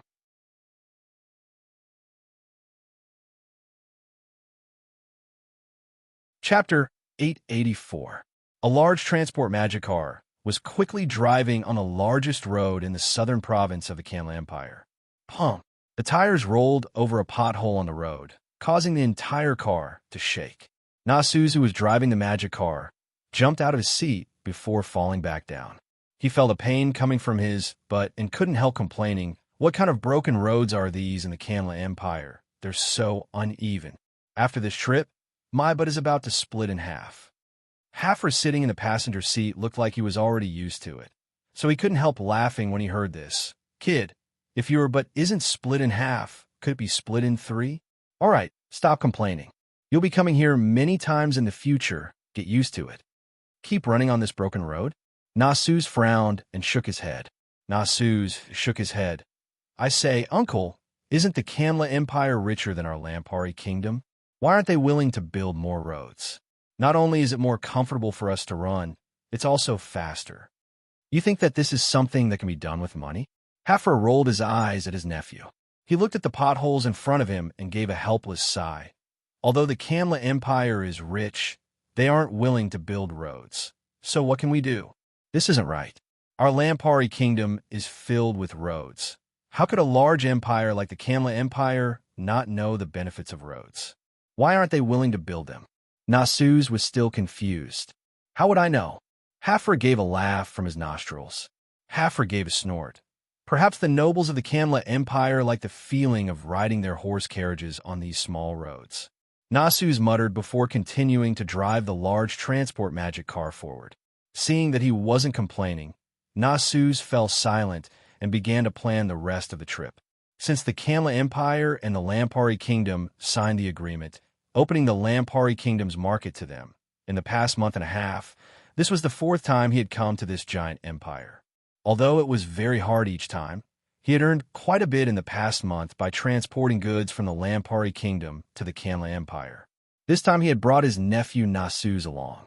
Other than because his nephew had gotten his driver's license from a New Flyer last year, so he was qualified to drive the large transport magic car. He also wanted him to see the world and familiarize himself with how to do business here, so he could train him into a capable assistant in the future.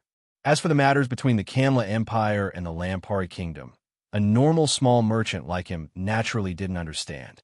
He only knew that after the Kamla Empire opened the domestic market to the Lampari Kingdom, they could transport many goods to the Kamla Empire to sell. The tariffs were much lower than before, so this was a very good business opportunity. If the agreement between the Kamla Empire and the Lampari Kingdom didn't change, he was confident in expanding this business. It would be much better than him being a normal small merchant in the Lampari Kingdom. The only obstacle was that something might happen to the Kamla Empire. As long as there was a problem with such a large empire, it would be enough to crush a small merchant like him to pieces, without being able to resist at all. I hope that Her Majesty can maintain a good relationship with the Kamla Empire. Thinking of this, Haffer sincerely prayed in his heart. Hey, Uncle. At this time, Nasuz, who had been silent for a bit, suddenly spoke up. What is it? I've never been to the Kamla Empire before, and I always felt that this large empire would be much better than a small country like our Lampari Kingdom in many aspects. But after personally seeing it this time, I feel that the Kamla Empire is much worse than our Lampari Kingdom in many aspects. Seeing the confused look on Nasuz's face, Haffer couldn't help laughing. He thought that this kid really had the same feeling as him when he came to the Kamla Empire.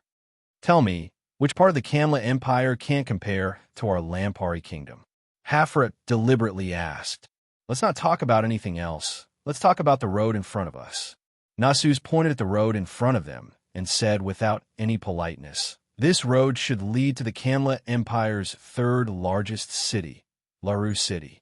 If it was our Lampari Kingdom, there would definitely be a very wide road. But look at this road. Not mentioning how broken it is, it's also very narrow. I think that this road can only allow 2 large transport magic cars to drive side by side. One more can't pass. The broken road is indeed the biggest problem. But what else? Is there anything else? Haffer asked. Anything else? Did you forget when we were resting in Ive City? Although it was a small city, there was only a single restaurant in the entire city. That was too exaggerated. Moreover, what kind of things were they selling? They didn't even have fresh meat. It was simply too shabby. If it was our Lampari Kingdom, not to mention our Karma City, even if it was a small city, we would at least be able to eat meat. What? You're not satisfied because you can't eat meat? A kid like you can't live without meat.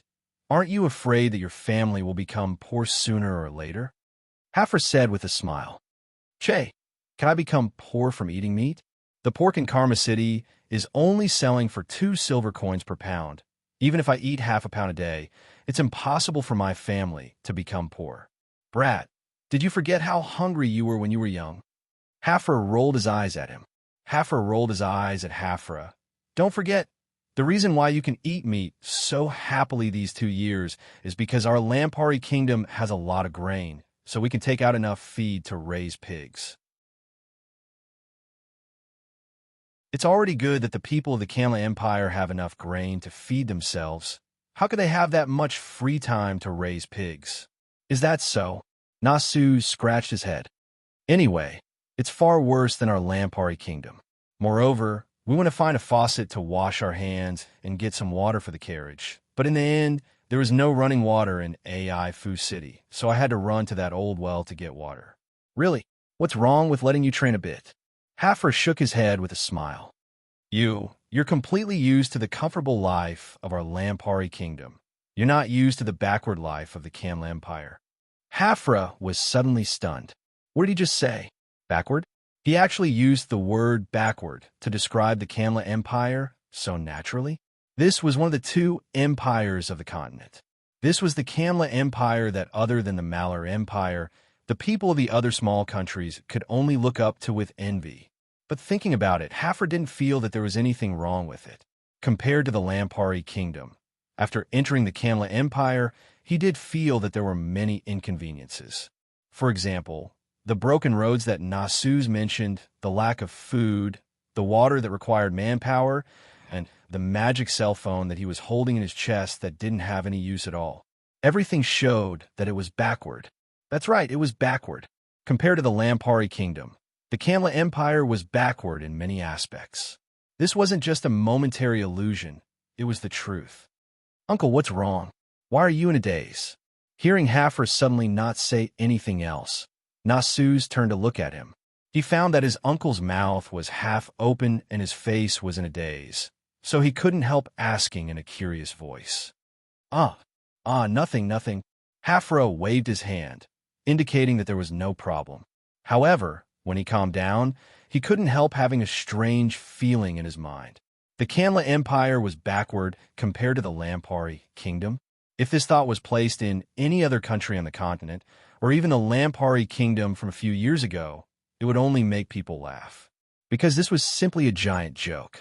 The Kanla Empire was one of the 2 empires on the continent, so of course it was much stronger than the Lampari kingdom in all aspects. How could the word backward be used to describe the Kanla Empire? But from Hafra's recent experience with the Lampari kingdom and the Kanla Empire, this was an indisputable fact. The Kanla Empire was backward compared to the Lampari kingdom. Hafra's lips twitched and his expression became strange, but there was a trace of joy and pride in his heart. Without him noticing, the Lampari kingdom had already become this strong. When he faced the merchants of the Kanla Empire before, he always felt a sense of inferiority.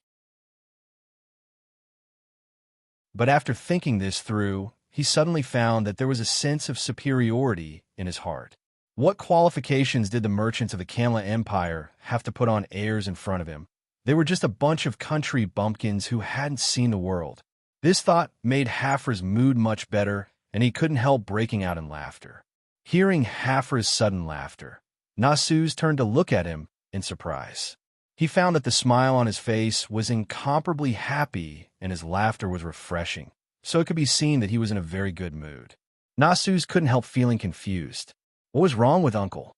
They were clearly just discussing which part of the Kanla Empire was inconvenient. So why did Uncle suddenly laugh in such a strange manner? Could it be that this topic made Uncle think of something strange? But no matter how hard Nasus thought, he couldn't understand this. So he could only shake his head and look forward. He focused on driving the large transport magic car, quickly heading towards the outline of the city that appeared on the horizon.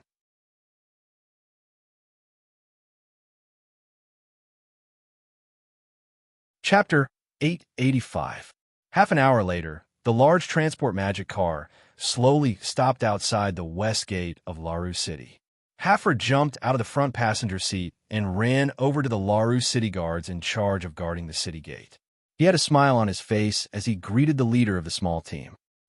Captain Wayne, good afternoon. It really is hard to guard the city gate on such a hot day. While saying this, he reached his hand out and naturally shook Captain Wayne's hand. The 3 gold coins in his hand were easily transferred to Captain Wayne's hand. Captain Wayne softly rubbed the 3 gold coins in his hand, and a friendly smile appeared on his serious face. Ah, ha. This is the work the Lord's city Lord gave us. Who would dare neglect it? Captain Wayne waved his hand to the 2 subordinates behind him after saying this. Go, check what's in the car. Hurry up, do you understand? How could the 2 subordinates not understand the meaning in his words? They climbed into the back of the large transport magic car and pretended to check it before quickly jumping out. Reporting to the captain, there isn't anything suspicious on the car. Oh, that's good. Captain Wayne nodded before turning to Hafra to say, since everything is normal, you can go in after paying the gate tax. Hafra thanked him and took out a small purse from his chest, handing it over to Captain Wayne. Captain Wayne took it and didn't even look at it before throwing it to the clerk of the city Lord Manor, who was in charge of collecting the gate tax. He waved his hand and signaled to Hafra that they could go in. Hafra thanked him again. When he was about to return to the large transport magic car, he found that there were quite a few fresh flowers hanging on the city gate. The area around the city gate was much cleaner compared to the last few times he came. It was clear that it had been cleaned up. Even the beggars and vagabonds around the city gate that he saw the last few times weren't there now. This situation made Hafra a bit curious. After thinking about it, he asked Captain Wayne in a low voice, Captain Wayne, it seems like an important person is coming? Captain Wayne looked around before replying in a low voice. There are people from the governor's manor coming to inspect in the next 2 days, so we have to deal with them. But this isn't related to a small merchant like you. Just remember to be obedient and not cause trouble. Of course, of course. Hafra nodded. After thinking for a bit, he waved his hand, and 2 more gold coins appeared in his hand, which he handed over to Captain Wayne. Captain Wayne, if anything happens in the next few days, I ask you to take care of me. Captain Wayne looked at the gold coins in his hand and slightly knit his brows before shaking his head. I can't do this. I can't help you. No, you're mistaken. I hope that you can tell me ahead of time if there is any news. This is just a small gift. Just treat it as treating your brothers to some tea. Hafra still insisted on holding out his hand. Captain Wayne took the Hafra gold coins. Hafra, all right. I'll take care of it. Hafra thanked him with a smile before returning to the large transport magic car. Humph, you were just saying that the Canla Empire can't compare to our Lampari Kingdom. Look, now there's an example. Our Lampari Kingdom has already abolished the city gate tax, but the Canla Empire is still collecting it. When the large transport magic car passed through the city gate, Nasuz, who was driving, complained. There's nothing to complain about. You have to follow the rules wherever you go. Hafra shook his head. Although he denied Nasuz's complaints, he was still a bit dissatisfied in his heart. The Lampari Kingdom had abolished the city gate tax since 3 years ago, but the Canla Empire was one of the 2 empires that still collected it. Moreover, although the city gate tax of the Canla Empire was different, it wasn't low. With a cart of goods like this, he had to pay a minimum of 5 gold coins each time he entered a city. Along the way, in order to avoid paying the gate tax, he and Nasuz didn't enter any city except for the necessary supplies. But even like this, he had still paid over 20 gold coins in tax. Adding in the 30 gold coins he had to pay to enter the Canla Empire, before he even sold his goods, he had already paid over 50 gold coins in tax. If he couldn't sell this cart of goods, he would suffer a great loss on this trip. But he wasn't worried about this with his previous experiences. At least the people of LaRue City welcomed his goods very much, so he didn't need to worry about selling them. Turn left up ahead. Hafra reminded. The large transport magic car made a hard turn on a small road that wasn't wide in LaRue City and entered a street that was filled with shops on both sides, looking very prosperous. All right, let's stop here. We can't go forward anymore. Hafra gave another order. Nasu stopped the large transport magic car, and Hafra jumped out. He quickly walked into a shop on the left side of LaRue City's business street. After a while, Hafra led several large men and a middle-aged man out of the shop. Those large men didn't say a thing as they climbed into the back of the magic car and began moving the goods down. They were very familiar with this. It was clear that this wasn't their first time doing this. Nasu's in the car saw the middle-aged man beside Hafra and immediately jumped out. He charged in front of him and shouted, "Uncle!" This middle-aged man was Hafra's big brother, who was Nasu's Uncle Prado. 20 years ago, because of the great famine in the Lampari kingdom, Prado, who was close to 20 years old, had left the Lampari kingdom to beg for food in order to not be a burden to his family. Finally, he had a chance to settle down in the Kanla Empire's Laru city, and after 10 years of hard work, he had opened a small shop here. His life wasn't bad. 6 years ago, Prado, who had stabilized his life, had contacted his family in the Lampari kingdom through letters and had even returned to the Lampari kingdom to meet his family.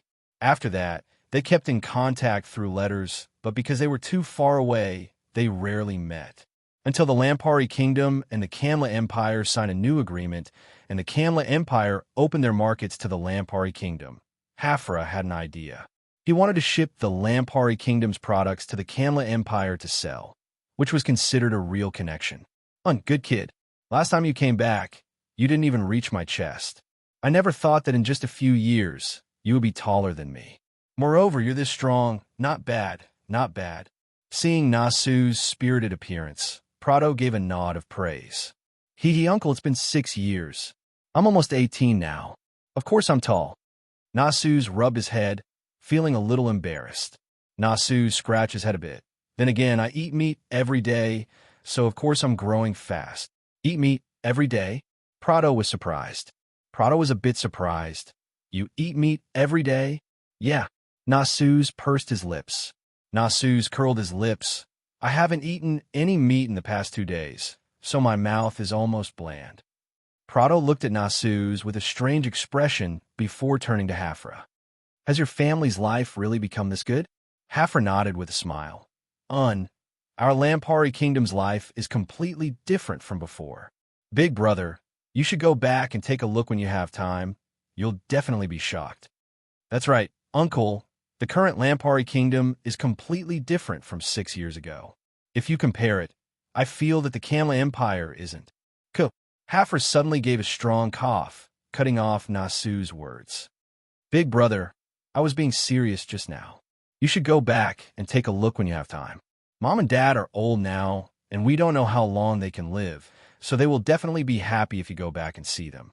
Then again, with this magic car, it won't take long to go back, so it's very convenient. That's right, it only took us 2 days to come here from the Lampari kingdom. It's not like when you went back last time. It took an exaggerated month. Nasu's cut in again. Prado was a bit stunned, as if he couldn't accept what Hafra and Nasu said. But after thinking about it, he was awakened by his family and gave a strong nod. All right, since it's like this after selling this batch of goods, I'll go back with you and see Mom and Dad. Anyway, Hafra, you said that there were many business opportunities in the Lampari kingdom, so I'll go back and take a look. If I can find some opportunities along the way, that would be even better. Seeing Prado agree, Hafra and Nasu's immediately revealed excited smiles. Prado had been away from home for 20 years and had only gone back once 6 years ago, so his parents missed him very much. If he could go back, his parents would definitely be very happy. Big brother, then let's work harder and quickly sell this batch of goods so we can go home as soon as possible. Hafra happily said. That depends on what you're transporting this time. If the goods aren't good, it won't be easy to sell them. Prado said while shaking his head. Hafra said with a confident smile, Relax, I always transport good things, so I guarantee that they'll sell quickly. Take a look if you don't believe me. After saying this, Hafra pulled Prado to the back of the magic car and took a bag of goods from a worker. He tore it open with both hands and revealed the goods inside. Prado glanced over and immediately sucked in a breath of cold air. Oh my God, Hafra, where did you get so much money to buy all these good goods? Hafra laughed. Big brother, if I told you that I spent less than 1,000 gold coins on these goods, would you believe me? Prado looked at him in surprise, as his eyes were filled with disbelief.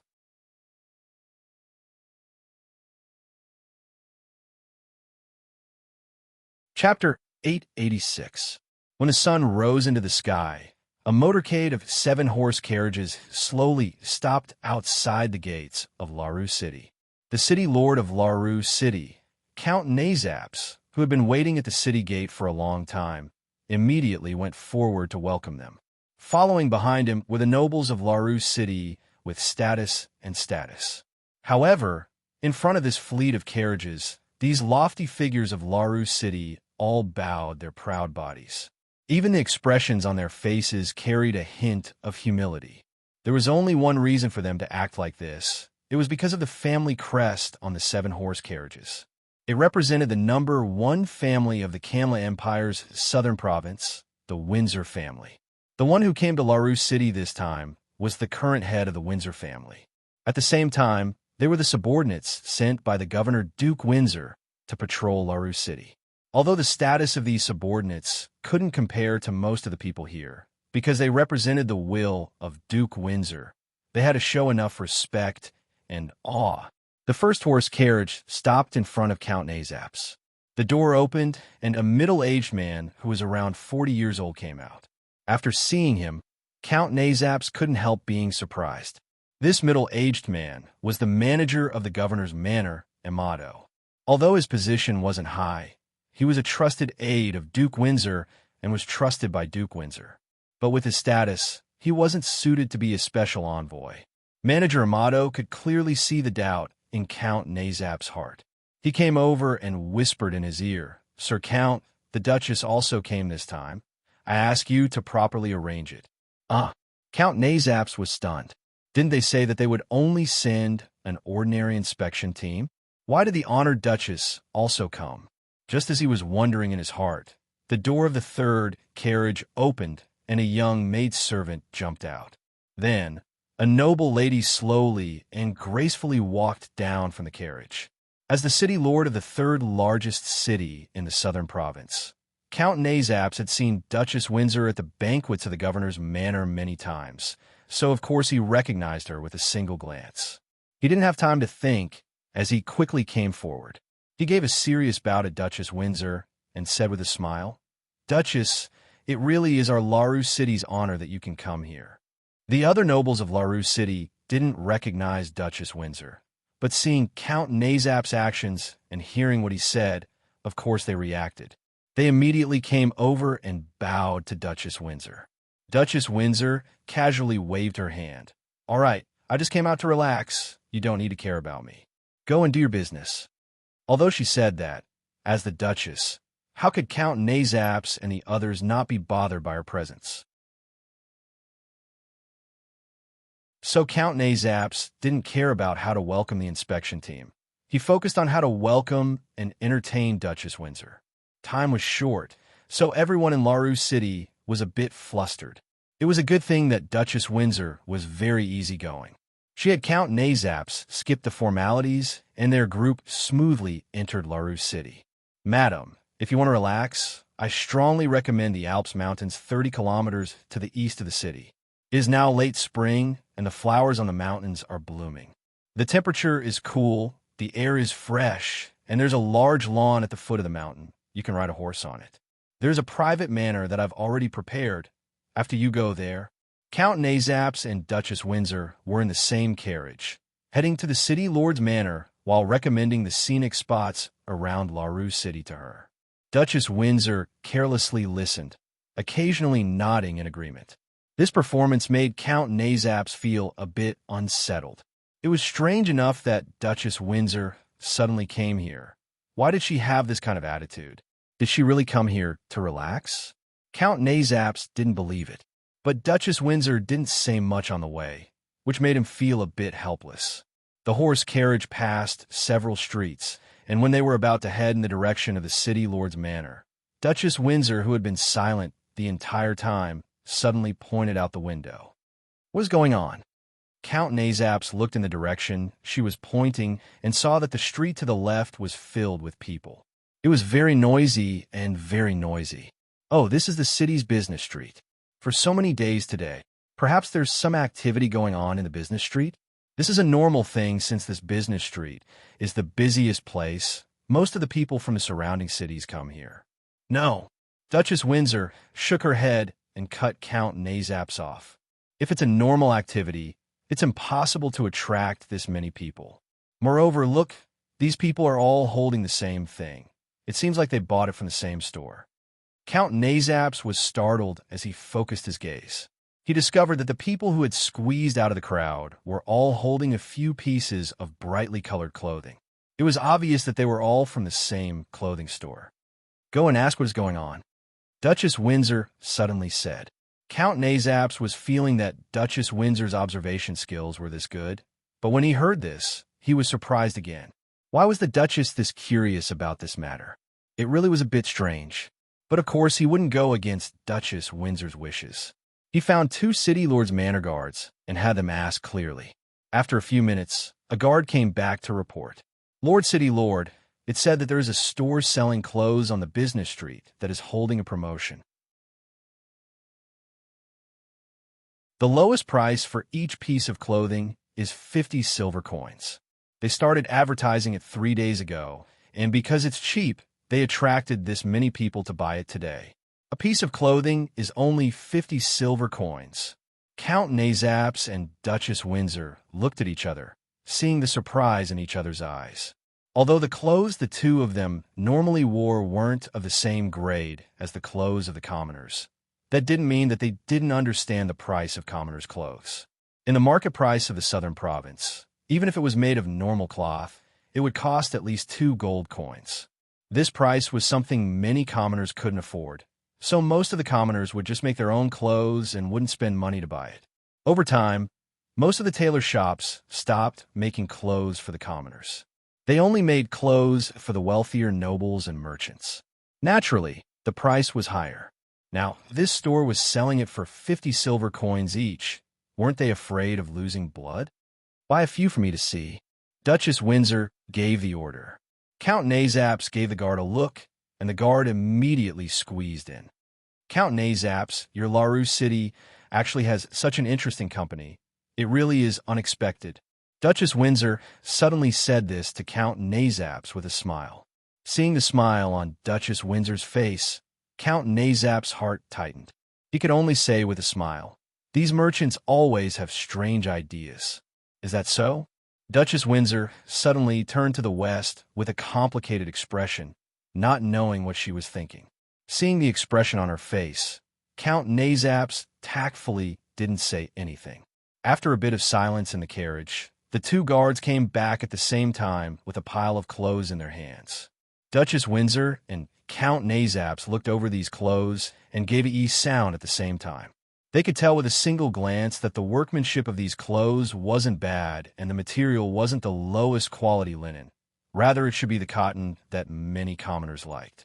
Adding the fact that it was evenly dyed, it didn't seem like something that was roughly made. The 2 of them took a few pieces of clothes from the injured guards and touched them. They felt that the texture of the clothes in their hands wasn't bad. It was completely different from the clothes made by commoners. Count Nazaps even reached out to touch the clothes under the armor to prove his thoughts, confirming that the texture of the clothes in his hands was even better than the clothes the guards were wearing.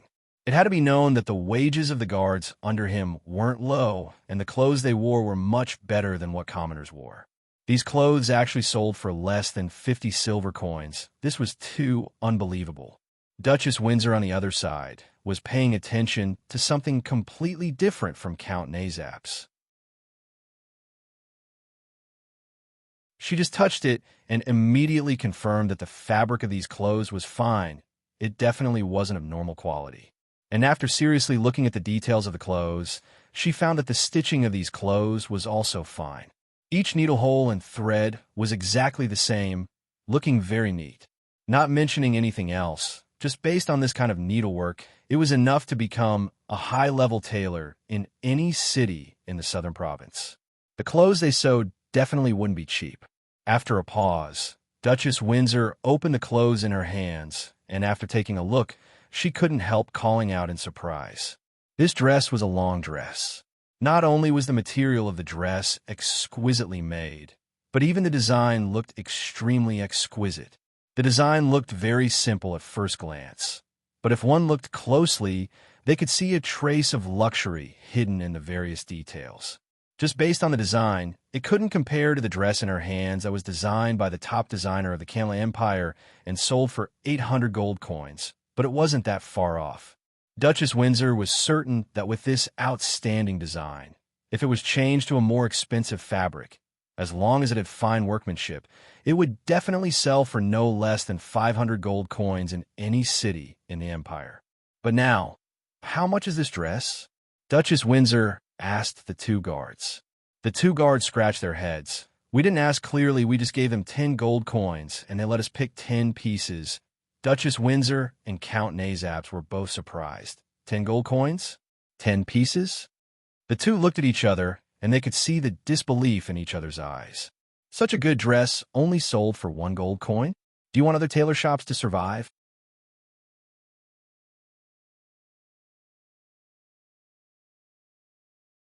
Chapter 887. Oh, it's finally over. Hafra forcefully wiped off the sweat on his forehead and let out a long sigh. Turning to look at Nasuz on the side, he found that he was already lying on the ground, leaning against the wall of the store. He looked like a dead pig, not moving at all. Hey, Nasuz, you're a young man. How can you be this useless? Quickly get up. Hafra couldn't help reprimanding him. Nasuz weakly looked up at Hafra and said in an aggrieved voice, Dear uncle, I've been running around the entire morning and didn't have any time to rest at all. Can't you just let me rest a bit? I don't have any strength at all right now. Hafra wanted to scold him again, but he was stopped by Prado, who came over from the side. All right, third brother, let him rest. He's really exhausted today. Prado also took a breath after saying this. He shook his head and said, Not to mention him doing physical work, I'm already dizzy from just calculating the accounts. I wish I could find 2 people to take over my work. Really, Hafra, I only needed to calculate the accounts in a single morning, and it's already comparable to half a year's worth of accounts from before. Of course, today's business is too good. Hafra laughed before moving to Prado's side and asking in a low voice, How is it? Is it done? Prado first raised a finger to make a shushing gesture, but he couldn't hold back the excitement in his heart. He looked around and gave a soft cough before raising 4 fingers to Hafra. Hafra's eyes immediately lit up. 4 fingers meant 4,000 gold coins. This also meant that in just a single morning, they had earned over 4,000 gold coins just from selling the 5,000 sets of clothes from the Lampari Kingdom. If they took away the cost of buying the clothes and the cost of transporting them, their net profit was over 2,000 gold coins. God above, they earned 2,000 gold coins in a single morning? This was simply something that the previous Hafra would never have dared to dream of. Big brother, are you sure you didn't make a mistake? Hafra still didn't dare believe it. Of course, Prado knew what he was thinking, because after calculating the approximate account, he also couldn't believe his eyes. He had been in this business for more than 10 years and had been running his own shop for 7 years. But the largest amount of money he had ever handled was less than 10,000 gold coins.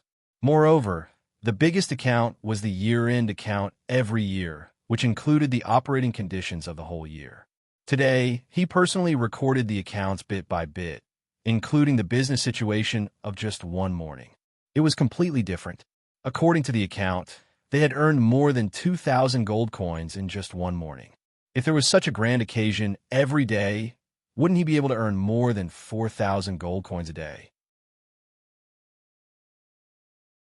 Then, 365 days a year, wouldn't he be able to earn more than 1,000,000 gold coins a year? God above, over 1,000,000 gold coins. Prado only saw a flash of golden light in front of his eyes, and his head felt dizzy. It was as if he was being shaken by a mountain of gold coins in his imagination. After calming himself down, Prado laughed at himself. His idea, just now, was an unrealistic fantasy. Actually, it was impossible to be as crazy as today, every day, for an entire year. In 365 days, if there was even a tenth of this grand occasion, it was already shocking enough. Even if it was only a tenth, it was still enough to earn over 100,000 gold coins a year. This was also a large number that made people feel dizzy. It was a number that the previous Prado didn't dare imagine he would be able to reach one day. Relax, there won't be a mistake. Prado patted Hafra's shoulder, calming him down. However, he couldn't suppress the excitement in his heart no matter what, and he couldn't help breaking out in laughter. Hearing Prado's laughter, Hafra couldn't hold it in anymore and also broke out in laughter. Nasu, sitting on the ground with his back against the wall, saw the two of them laughing, and he couldn't help laughing as well. Although this trip was just his uncle bringing him out to see the world and gain experience, so it wasn't related to him how much he gained, this trip had indeed opened his eyes a lot. At least he found that the Kanla Empire, one of the two empires of the continent, wasn't as far away as he thought before. Although the Kanla Empire was a giant, because everything he saw and heard on this trip made him feel that living in the Kanla Empire was far worse than living in the Lampari Kingdom. He felt a strange sense of superiority and pride. This made him not tremble like when he first came out. Rather, he was filled with confidence. This change in mentality was more important than any harvest for him, so it made him feel very carefree right now. The three of them laughed for a while before Prado gradually stopped and looked at Hafra. Hafra understood and told Nasuz to check the large transport magic car after resting for a bit before entering the store with Prado. The store was in a mess, with all the traces left behind by the customers who had gone to buy the clothes. It even made the clean store look a bit broken. Prado looked around the store and shook his head with a smile. This is my first time seeing people go this crazy when buying things. The last time I saw such a crazy scene was more than 20 years ago when a group of people crowded in front of Noble's house, waiting for the kind-hearted Noble to give them a mouthful of porridge. Prado sighed softly as he said this. After saying this, Prado gave a sigh. 20 years have passed in a flash. Not only do I no longer need to worry about being hungry, a little fellow like Nasuz can even eat meat every day. It has to be said, this life really has changed quite a bit. Hearing Prado's sigh, Hafra was silent for a bit before saying with a serious look, "Big brother, although you've left home for 20 years, you are still my big brother. Our home in the Lampari Kingdom welcomes you back at any time. Mom and Dad are still here. They must be very happy that you're coming back to the family." Prado looked at Hafra, and the smile on his face had a deep meaning. I said that I would go back, so I will definitely keep it. But before I go back, I want to ask you a few questions about the Lampari Kingdom. Big brother, you can ask whatever you want. You've left the Lampari Kingdom for too long, so you don't know how much has changed in the Lampari Kingdom. It's good to understand it ahead of time. Hafra honestly said. All right. Prado nodded. After thinking for a bit, he asked, the first question, which is the one that confuses me the most. Hafra, where did you get the goods that you've brought over? Hearing the seriousness in Prado's voice, Hafra was a bit surprised. Seeing the serious look on Prado's face, as well as the trace of worry, he understood what he meant after thinking about it. Big brother, it can't be that you're worried that these goods aren't legitimate, right? Prado was silent for a bit before nodding. That's right. It's fine with the goods from before since you said that there are many companies in the Lampari Kingdom that are making those strange things called magic machines. So it isn't strange for you to get them. But the clothes this time, I've seriously looked over them. These clothes have fine designs and fine workmanship. Other than the cloth being a bit lacking, they shouldn't be cheap no matter how you look at them. But you're telling me that you can buy them for less than 20 silver coins in the Lampari Kingdom. This is just too unbelievable. Seeing the worry on Prado's face, Hafra couldn't help laughing. He walked over and patted Prado's shoulder as he said with a smile, Big brother, that's why I said that you've left the Lampari Kingdom for too long and don't understand it all. Let me tell you, right now in our Lampari Kingdom, these clothes are only worth 20 silver coins. I don't even need a single copper coin. How could that be? Prado turned around and took out a long dress that he had kept for his youngest daughter. He shook his hand and spread it out. Look, even if we don't talk about the fabric of this dress, it's not inferior to the clothes worn by the nobles in the city. It's even better than the clothes worn by the nobles in the city. You're telling me that this dress only costs 20 silver coins? That's the price. Hafra calmly nodded. Of course, if you want a better cloth, it'll be a bit more expensive. You could buy a lilac cloth for around 50 silver coins, and it'll be much more comfortable to wear than this cotton one. That's why I told you not to keep it, because it really isn't anything good. Of course, it was my negligence. I came in a rush this time and forgot to bring a gift for my nieces and nephews. That isn't important. Prado waved his hand. What I'm curious about is, why are the clothes of the Lampari Kingdom so cheap? If we keep these clothes here, as long as we keep them for a bit longer and don't sell them in a rush, I can guarantee that it won't be a problem to sell them for 3 gold coins or more. That's right. What is the lilac cloth you just mentioned? Oh, it's a new type of cloth that the Night Song Tribe's elves and the Armani Chamber of Commerce have researched together. It's said that the main material comes from the roots of lilac flowers. Clothes made from this cloth will feel very soft and comfortable. It won't be any worse than silk. It's that mysterious? Prado's eyes opened wide, clearly not believing it. Moreover, what did you just say? The elves and human companies are researching together? This? Hey, big brother, when you return to the Lampari Kingdom, you'll find even more shocking things. Haffer said with a laugh. As for why these clothes are so cheap, the reason is very simple. It's because there are many of them. Just these low-grade cotton clothes. The Armani Chamber of Commerce can make over 10,000 of them each day. It would be strange if they could sell them for more, right?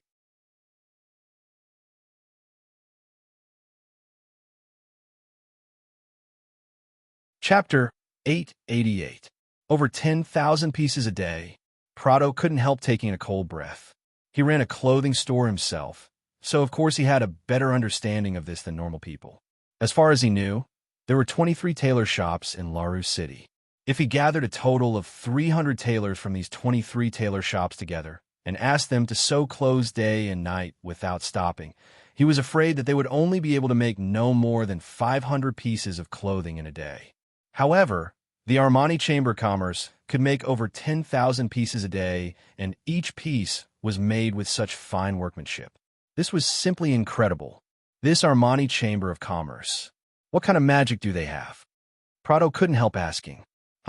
They do have some magic, but this magic comes from the magic textile machines New Flyer sold to them.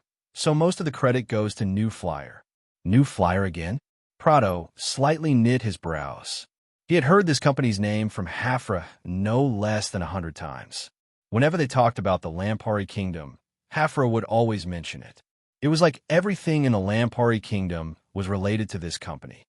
Of course, the New Flyer is... As soon as Hafra opened his mouth, he paused. This was because he suddenly realized that if he wanted to explain the New Flyer to Prado, it wouldn't be something that could be done in a short period of time. Even if I explained to you that you haven't seen these mysterious magic machines before, you wouldn't understand. How about this? Hafra looked around and walked to the counter in the store. He picked up an iron cup used for drinking water and tapped it with his hand, letting out a crisp sound. Big brother, how much did you buy this cup for? Isn't it pretty much finished? Prado looked at him with a strange gaze and then looked at the cup in his hand. He revealed an embarrassed smile and said, I've already bought this cup for 5-6 years. I couldn't bear to throw it away and the paint on it is already dried. I was thinking about when I should repaint it to keep using. You still need to repaint it? Haffer gave a laugh. Big brother, it's not that I want to criticize you, but you're still using this kind of rusty cup. It's just too backward. In the Lampari Kingdom, the cups we use are either glass or porcelain. Even if it was an iron cup, it should at least be made of stainless steel. There is no need to worry about it rusting.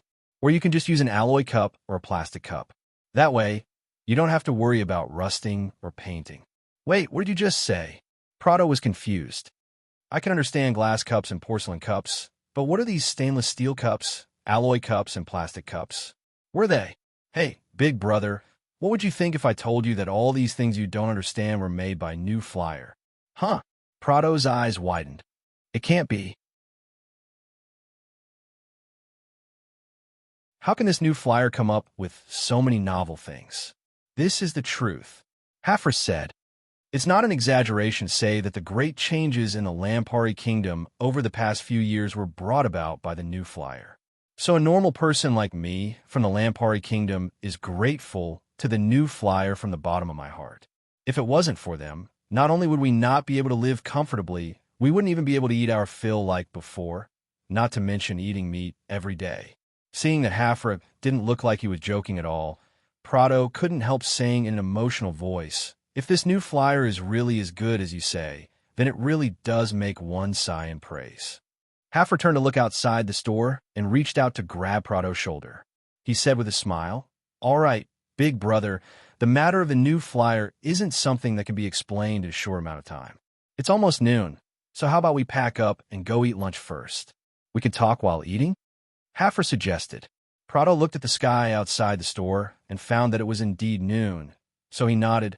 "All right, let's call Nasuz along." The two of them walked out of the shop together, but before they could walk out of the door, a few fully armed soldiers suddenly rushed in. The two of them were stunned. Prado took a look and realized that these soldiers were all wearing the uniform of the city lord's mansion's guards.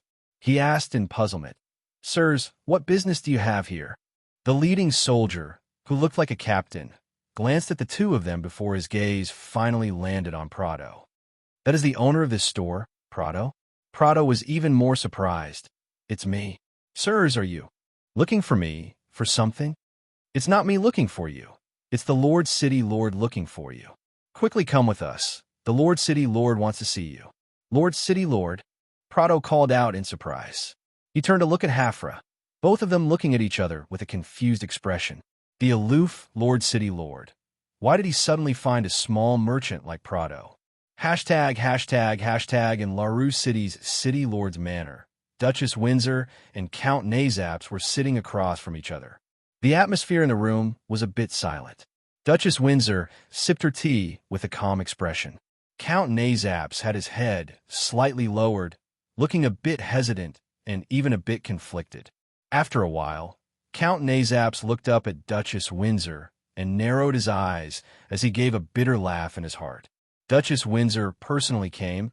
It wasn't just to relax. But Count Nazaps never would have thought that she would throw such a large problem at him this time, one that he couldn't resist at all. Duchess Windsor didn't talk to him for long, but she used a rather obscure method to clearly express her, or rather the meaning of Duke Windsor that she represented.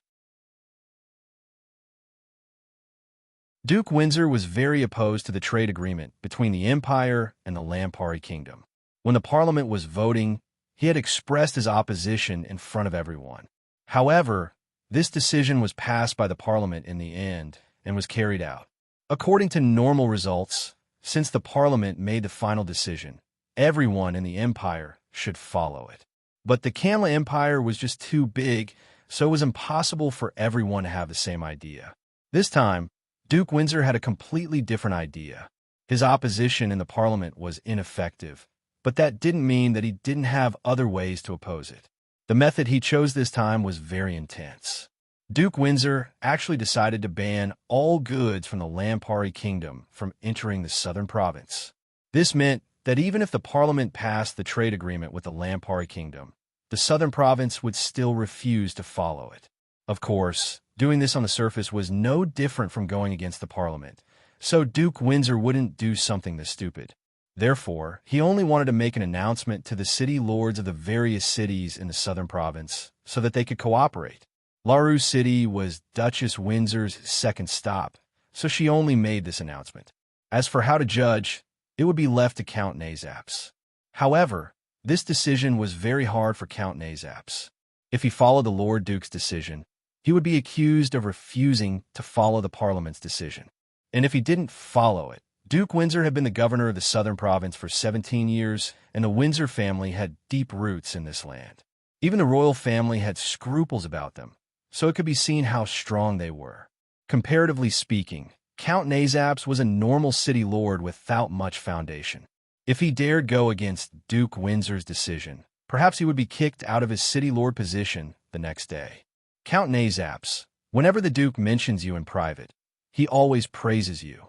He says that you are one of the few nobles in the southern province who understands matters and has foresight. The Duke values you this much, you can't disappoint him. Duchess Windsor suddenly said in a soft voice. Seeing the sharp look in Duchess Windsor's eyes, Count Nazaps gave a sigh in his heart. He revealed a very sincere smile as he nodded to Duchess Windsor. Many thanks for the Lord Duke's praise. I asked the madam to tell the Lord Duke that I will always support the Lord Duke. Hearing this, Duchess Windsor finally revealed a real smile as she said with a nod, "All right, I think that the Duke will be very happy to hear your answer." Count Nazaps had the same smile as he nodded, but he couldn't help giving a bitter laugh in his heart.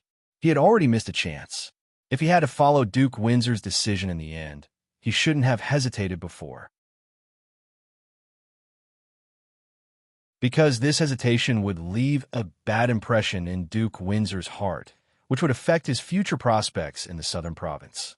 Since he had already decided to follow Duke Windsor's decision, it meant that his evaluation in the Empire's parliament would be affected. Instead of pleasing neither side, it was better to make a decision from the beginning. Just as he was reflecting on his mistake, he suddenly heard a series of footsteps outside the room that were obviously deliberately heavier. Count Nazaps looked up at Duchess Windsor with a questioning look. "Let him come in." Duchess Windsor gave a slow nod. Only then did Count Nazaps clap his hands in acknowledgement. After a while, the manager of the City Lord Manor, Thorpe, came in with a slight bow. After giving a bow to the two of them, he said, "Duchess, the boss of the clothing store is here. Do you want to see him now?" Duchess Windsor stood up and revealed a happy smile. "Let's go. I'm really curious about him."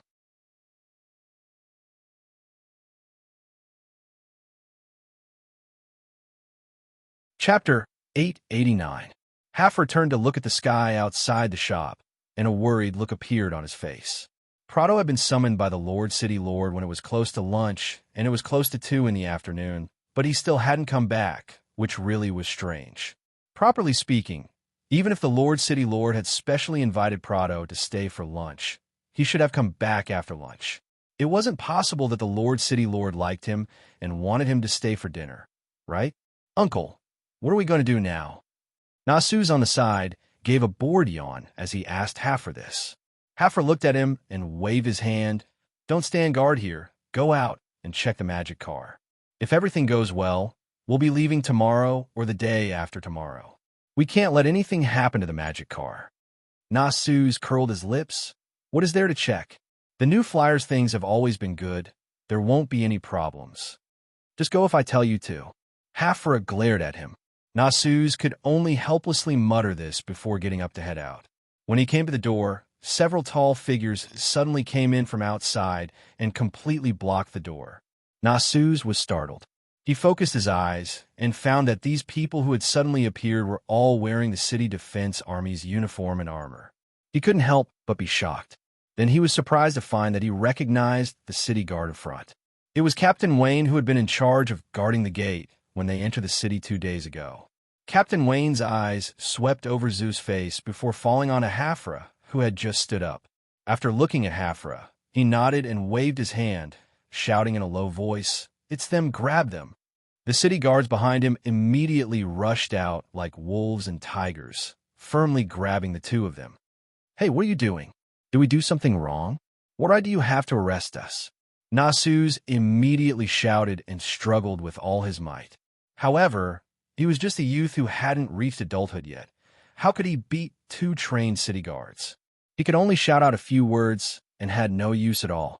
Although Haffer was also shocked, he was more knowledgeable and was much calmer than Nasuz. Seeing Captain Wayne in the lead, he gave Captain Wayne a questioning look. Captain Wayne looked over and looked into Haffer's eyes before slightly shaking his head. Hafra immediately understood and turned to roar at Nasuz, telling him to shut up. Captain Wayne waved his hand again, and several city guards escorted the two of them out. Under the escort of the City Defense Army, they boarded 2 carriages and arrived at the City Defense Army station in the south of the city. Then, the city guards in charge of escorting the two of them into the same prison cell. "Uncle, what the hell is going on?" When the guards left the cell, Nasuz couldn't help the panic in his heart as he asked Haffer this. "Calm down." Haffer patted Nasuz's shoulder. He took out a piece of sesame seed cake he had hidden from lunch and handed it over. "Eat something first and calm down a bit." Nasuz looked at the sesame seed cake Hafra handed over in a daze. He was thinking, "You wanted to eat something at this time? How could I possibly eat something like this?" "Remember, you have to be calm no matter what happens. Then remember one more thing. No matter what happens, you have to take care of your stomach first. Only with physical strength can you make sure you can react when necessary. Do you understand? Seeing the serious expression on Hafra's face, Nasu's nodded like he didn't really understand. After thinking about it, he reached out to take the sesame seed cake and broke it in half for Hafra. Then he bit into the other half and began to chew while falling into thought. Seeing Nasu's gradually calm down, Hafra looked at the sesame seed cake in his hand and gave a nod of praise.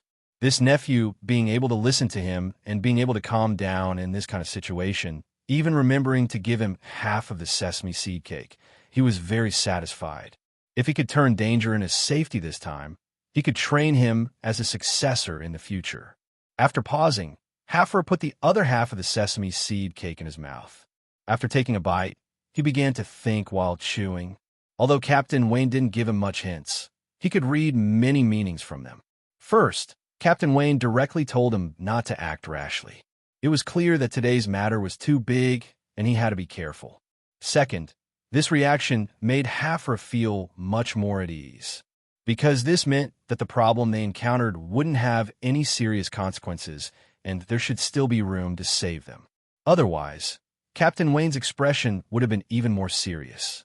Finally, since Captain Wayne was willing to give him a hint, it meant that he was willing to help. On this point, he might not be able to provide much help, but it was important to show such an attitude. It proved that this matter wasn't that serious. Otherwise, with Captain Wayne's status as the captain of the City Defense Army, he definitely wouldn't dare to get involved. Thinking of this, Hafra slowly let out a breath. He slowly leaned against the wall and closed his eyes, beginning to rest. Nasu's looked at Hafra and tilted his head to think for a bit. Then he simply laid down on the ground and fell asleep just like that. After around an hour, the sound of footsteps came from outside the cell. Hafra opened his eyes and found that Captain Wayne was the only one walking over. Moreover, he was very careful when he walked over, looking around from time to time. It seemed like he was sneaking around. Seeing Captain Wayne's appearance, Hafra's eyes lit up. He immediately stood up and walked to the door of the cell.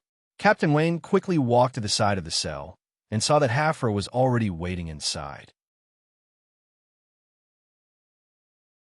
He couldn't help revealing a smile as he thought that this small merchant from outside the city was quite smart. Captain Wayne. Hafra had just said these 3 words when Captain Wayne put his finger on his lips and made a shushing gesture. Hafra immediately closed his mouth and looked at Captain Wayne. Listen well, don't ask too much. Captain Wayne came closer and lowered his voice. According to the information I've gathered, you've attracted the attention of an important person this time, so don't expect to escape punishment. However, you don't need to worry. You won't receive a serious punishment this time, and your lives won't be in danger. Remember, there will be a trial tomorrow. Don't try to explain yourself, and just admit it. This is because this is the result that the important person wants. If you don't cooperate, you know what I mean.